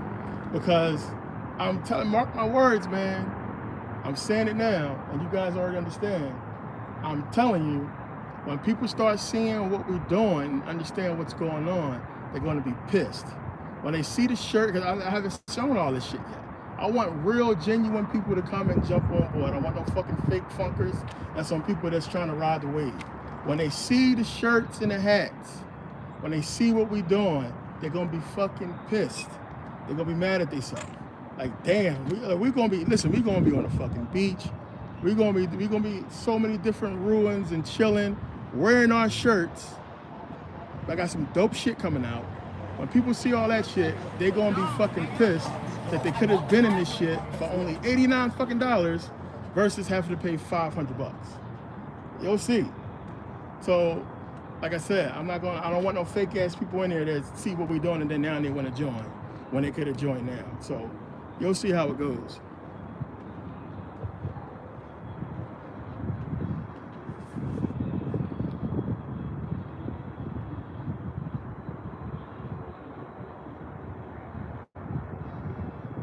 Nah, A on Beast Coast, you cool, bro. You already in. When you ready, all you gotta do is send me the email. You don't gotta worry about no testing, none of that. I know who you is already, so just make sure when you're ready, you get in for $89.99. And then most of you people on here that I know your names already, so all you guys gotta do is shoot me an email. I already know who you is. You don't have to pay that $500. So it's it's been for the most part the same people on live, and I already know a bunch of you guys from the beginning. I've been on here since 2007, I think it was. Fuck, I've been on YouTube since forever, man. I've been putting out videos for a long time. A lot of those early videos are not even on YouTube anymore. So I've been here for a minute. And that's before, it was 2012 when I started uploading Merkabah stuff. But I've been on here putting out shit for a long time before I was Merkabah. So I was putting out, even my music shit. Somebody asked me a question, I forget who it was, about why did I leave the music business and would I get back to the music business. I left the music business because my studio got robbed. My record studio in Philadelphia got robbed and everything was taken, one. But then two, once I really understood what the music business was about and what was going on with it, not just that, listen, bro, I can't be fake. I just can't do that shit. I'm not that guy. I'm a bad liar, one. I have a fucking conscience like a motherfucker. And it's just not in me. I can't be fake. I can't be no ass kisser. I'm damn sure not doing no gay or fake satanic shit to get in position, especially knowing what I know. It just wasn't for me. I think the studio getting robbed was a good sign to just walk away. I love music though. I still like making beats. I still like listening to music. I mean, I wrote so many songs. I still love music. So it's like I was just telling my cousin, you know, when I move into this house, I'm going to put the record studio back in there because me and my friends got songs. You know, we still got songs that we did and a lot of shit that I produced. You know, it's just fun. So now it's just like, I like listening to the music that I made with my brother. A lot of my friends' music I listen to. A lot of shit we did in my recording studio. I listen to that shit. That shit is fun. But that business is not for me, man. It's just not. I'm cool. I don't want to be a part of what's destroying our people and then understanding that it is destroying us and then just try to walk around and be cool with that shit. Like, I can't do that, man.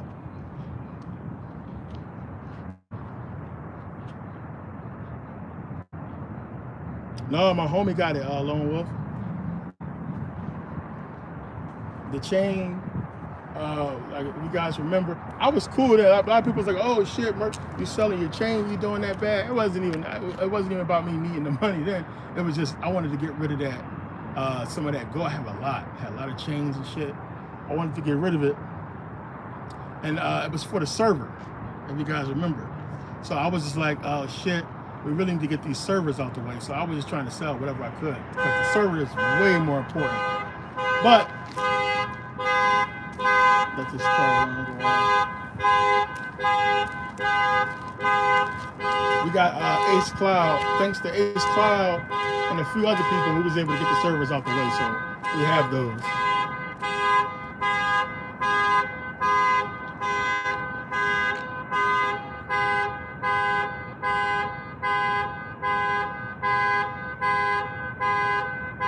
Yeah, Blood Moon. Use a different email.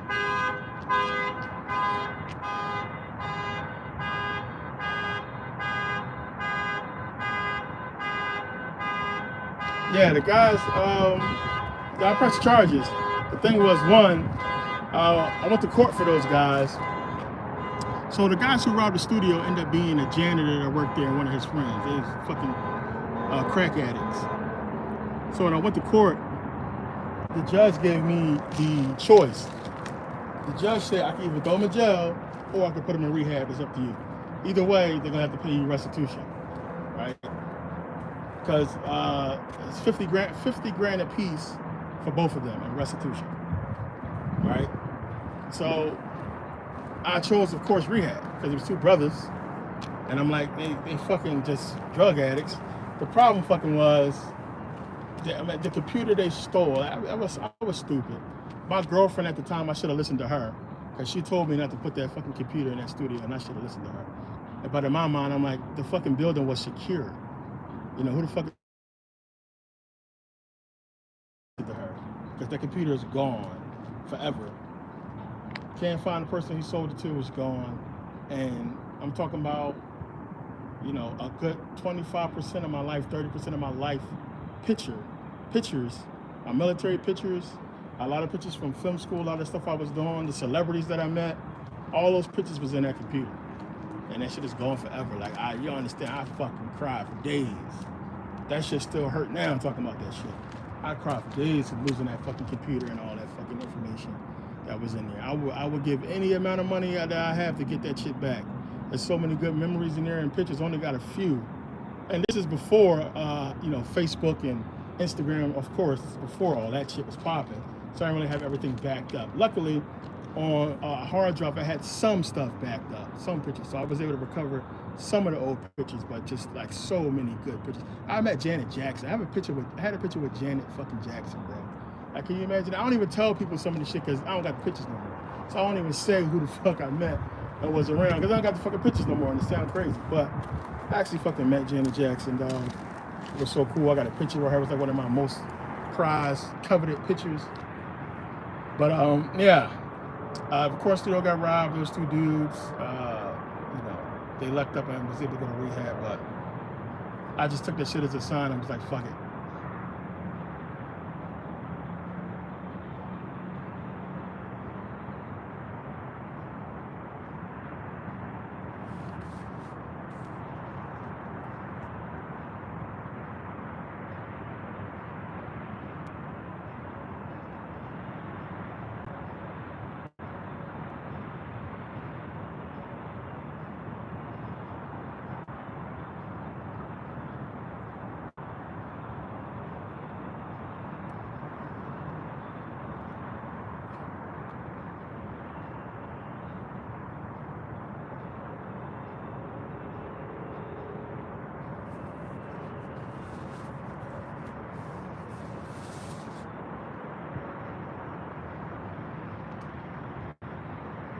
Was that loan with 5K backpack?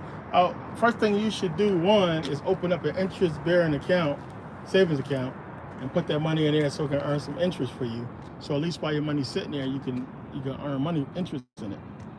Two, if you don't have stock already, I will put some of that money in some stock, and just let it build up from there. Because I mean, on 5,000, it's going to take a little bit to get it to where you can do something major with it.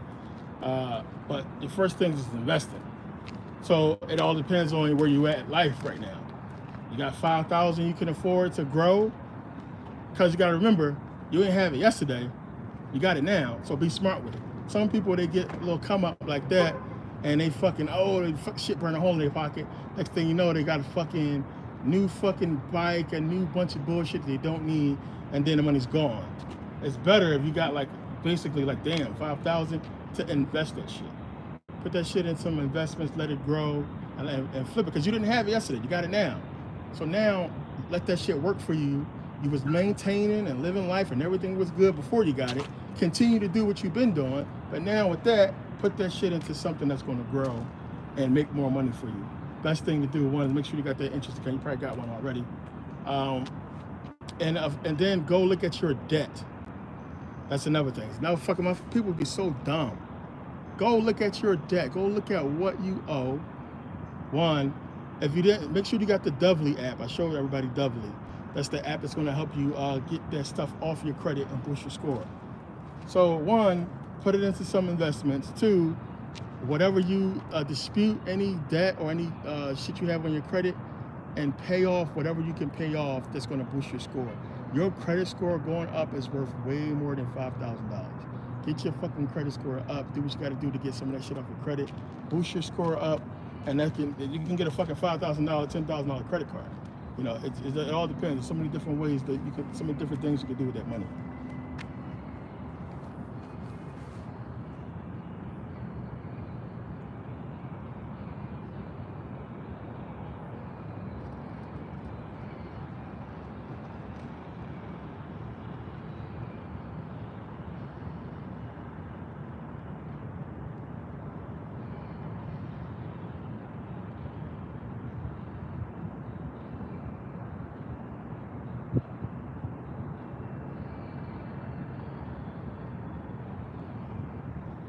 Of course not. Lone wolf. If we plan our life before we was born, there would be no point of living life. You already know what's going to happen. That's the beauty of life, man. It's the experience. Everything is a fucking wild card. There's some things you can set in motion, but it's based upon your choices. That's the balance. Your choice. And then you moving now. Life moves, life flows.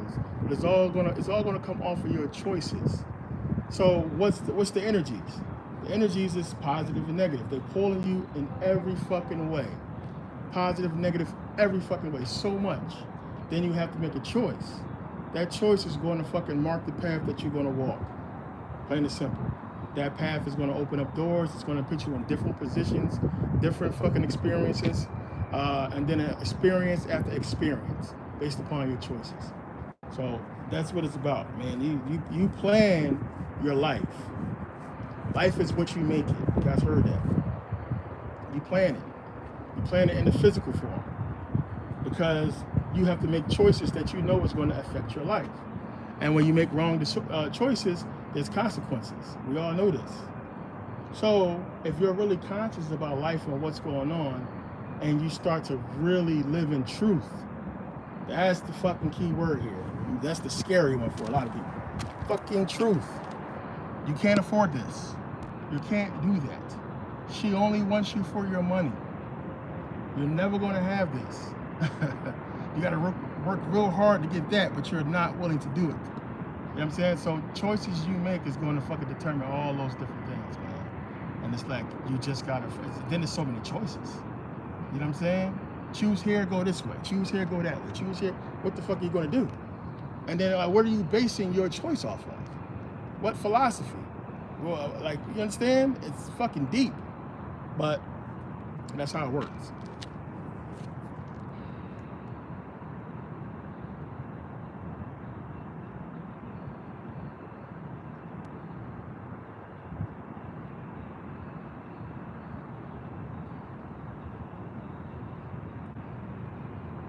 Yeah, that, and then you right on time with that anyway, but that just ended. I told everybody it's going to be 24 hours. I sent it out earlier. So let me see. It's set to end already, so it should be done. It's past 12 o'clock. Oh, shit. It's 1 o'clock.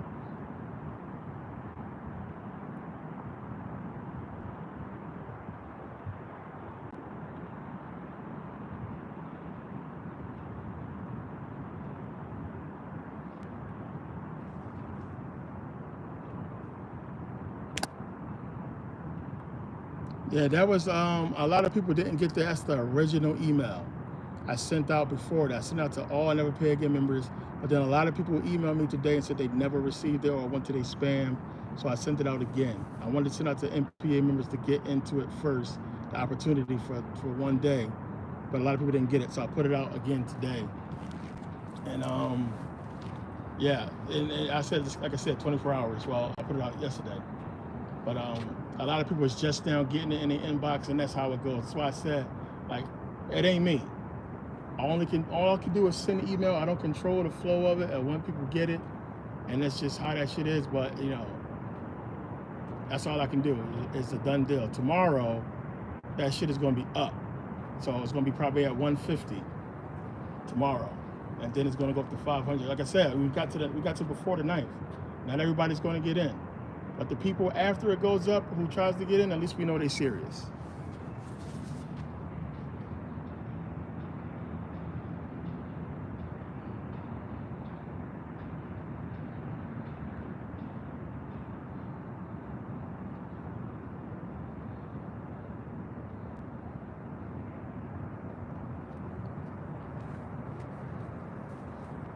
D. Griff, it depends on what you want to sell. Amazon store. So I know somebody, I gotta know what makes money.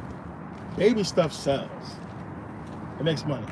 So one, I always tell people ask me, where do I start at? Like how you can start with no money at all and then use it to build up to get the money that you want. This is how I started. You want to do Amazon fulfillment, Amazon affiliate. If you do Amazon affiliate, you can build an entire Amazon store. Let's just say you built the entire store, make a name for it, the whole nine, and only thing you're going to sell is baby stuff, right? You can make a whole store, get all the baby stuff off of Amazon, right? Put all the stuff up for sale, and you're going to get up to 10% off of everything that sells. That's Amazon affiliate, right? So you make the store like it's your store, but you're selling other people's shit, and you're getting paid when it sells. And it's Amazon, so people are going to buy it because they can get this shit in a day. The thing is, one, I mean, it's already selling on Amazon, that's one. Your links is going to be unique to you. But the way you make money off of that is promotion. So you're going to have to promote online on social media and put it out there. And that's how it starts. So you can use Facebook to do that and just promote products that's legit products that's selling on Amazon. People are going to be on their computer and looking at the timeline and seeing the products. And then the products is going to be selling through you. And Amazon's going to ship it. So that was Amazon's way of saying, since you can't beat me, I'm going to give you the opportunity to join me. And that's a way to get in. So once you get in that way, it could be slow or fast depending on how much you invest in advertising. But it's money. It builds up. You get paid monthly, and it builds up. It's a lot of money, and then you can use that to then start doing wholesale, to get into wholesale and then selling on Amazon, and then making money that way. So a good amount is going to depend on what you're selling. Baby stuff is not wholesale; it's cheap. But you know, baby stuff costs a lot of fucking money when it's selling, so it's a good profit. So it's up to you. I've seen people take one thing and make crazy money off of one item, like little novelty toys. Somebody buy like a novelty flashlight or a novelty fucking lighter, something stupid, and just sell that shit. Get it off of wholesale, off of DHgate or somewhere, and then sell it on Amazon for cheap, and just sell crazy amounts of it because they promoted it. It's a fucking lot of different ways. I broke this down in personal economics, what you can do with all that shit. So personal economics is definitely the video to watch. It'll give you more insight.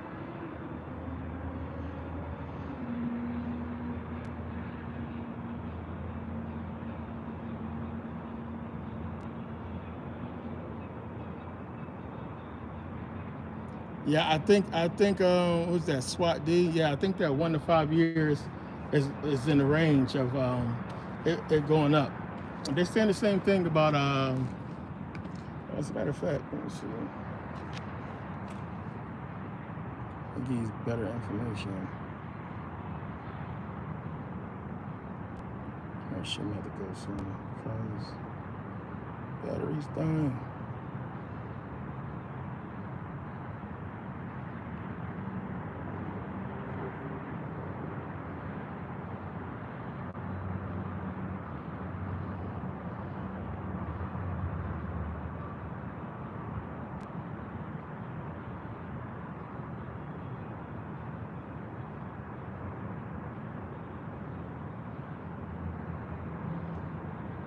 Oh, shit, damn.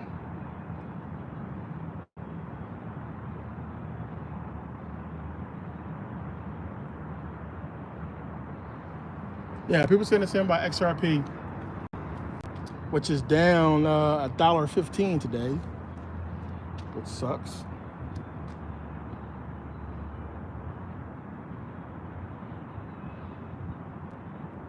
But I think XRP is going to get up there.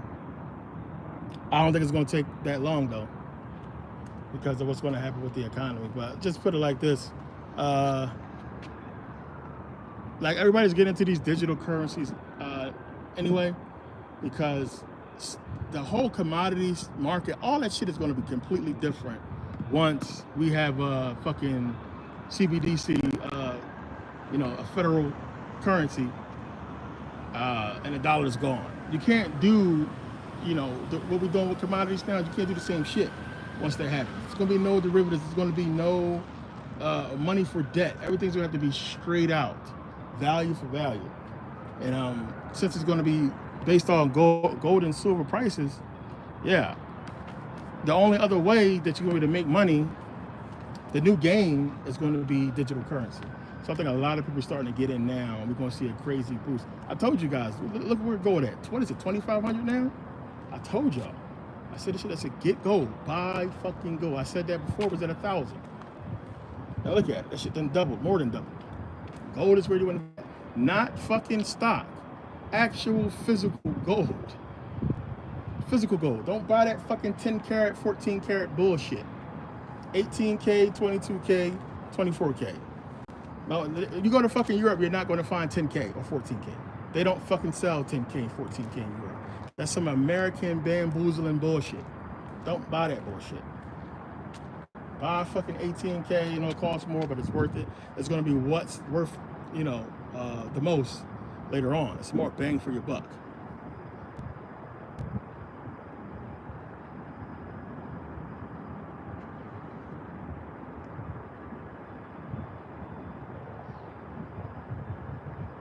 D Griff, hell yeah.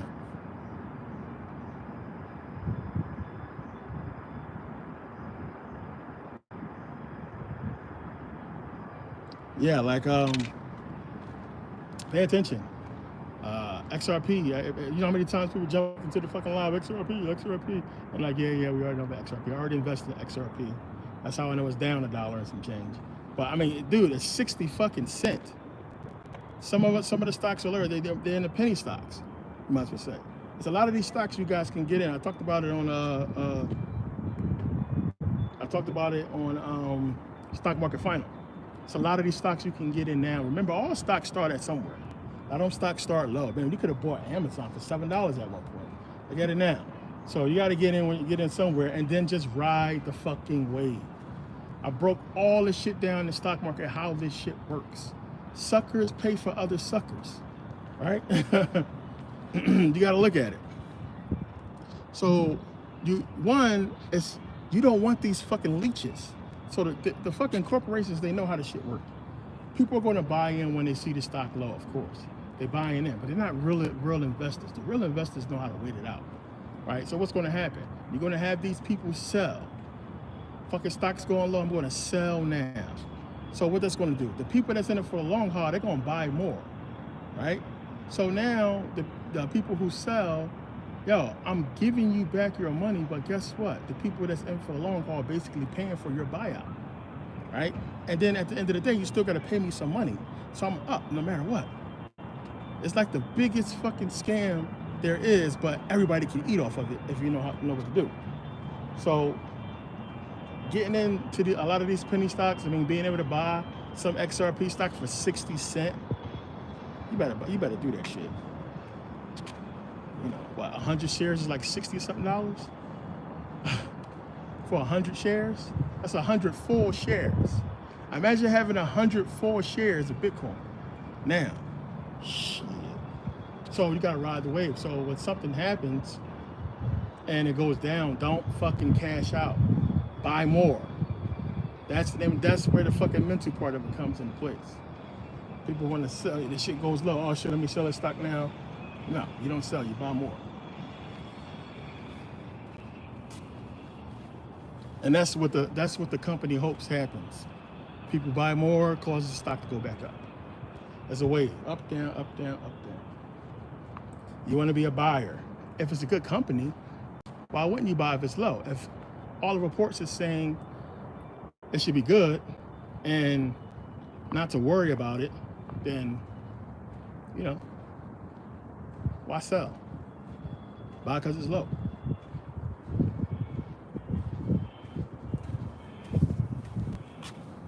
There he is, Anubis, what's the deal?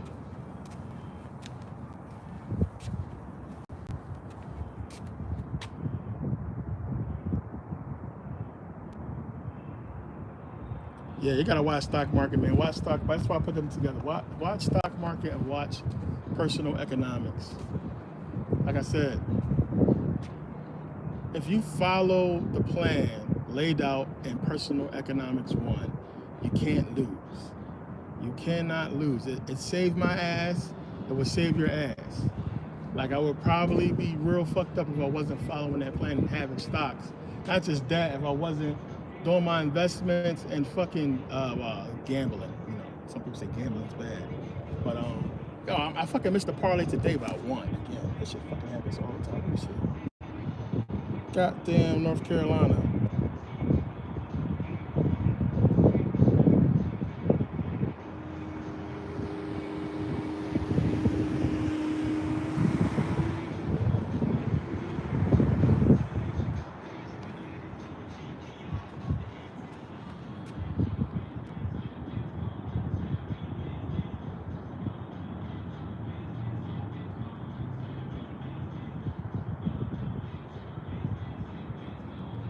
Look at that. See that one little red dot? This is what happens sometimes. So close. So close. Damn, and this one I lost by 2. This is another ticket. Look at that. 1 dot. There's 2 tickets I lost today by 1. That's how it goes, this gambling. But I was saying that too, that as well. Like I said, man, when my shit hit the fan and the IRS took all my shit, I panicked. The shit is scary. I had to deal with fucking FBI, IRS bullshit, all kinds of crazy shit that I can't really talk about. It's a scary thing, man. Like I said, I'm human. I was focused, you know, super focused, but at the same time, you deal with effects. and shit like that. I was panicking because a lot of shit was going on. I was losing a lot. But all I had to do was remember what the fuck I've been doing, stay focused, and keep doing what I've been doing, and shit, and it ended up working out. So, you know, I'm good now. But I appreciate everybody that supported in that time when I was just trying to sell shit to basically stay afloat, and it worked out. But that's how shit works sometimes, man. But you gotta have other shit in place to where you know, you got something to fall back on when things happen. But sometimes shit happen that you just not, I'm not gonna say prepared for, but you just don't expect to happen. And you know, it's good to be ready for it. But how I set up, how you should set your banking up and personal economics one, again, if you set up your shit like that, your life is gonna be much easier. It's gonna be fun, you're gonna be good to go. It'll take all the worry out of living, you know, dealing with bills and stuff like that. This is that process is the way that, you know, most fucking wealthy people live their life, and they organize things in that way. So definitely watch Personal Economics 1 to understand what I'm saying. Excuse me.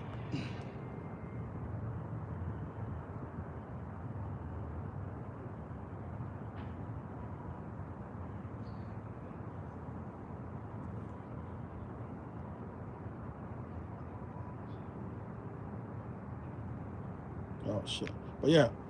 All right, guys. I gotta get out of here because the battery's about to die on this phone. I appreciate you guys. I got some work to take care of tonight.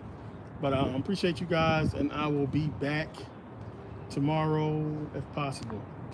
But peace. Make sure you guys grab, the link is in the description. Make sure you guys grab the Merkabah Scholar Society right now. Before, if you didn't grab it and you can grab it, grab it now before it's gone. It's going to be going, that price is going to go up as soon as I get upstairs. So you guys got a few more minutes to grab it.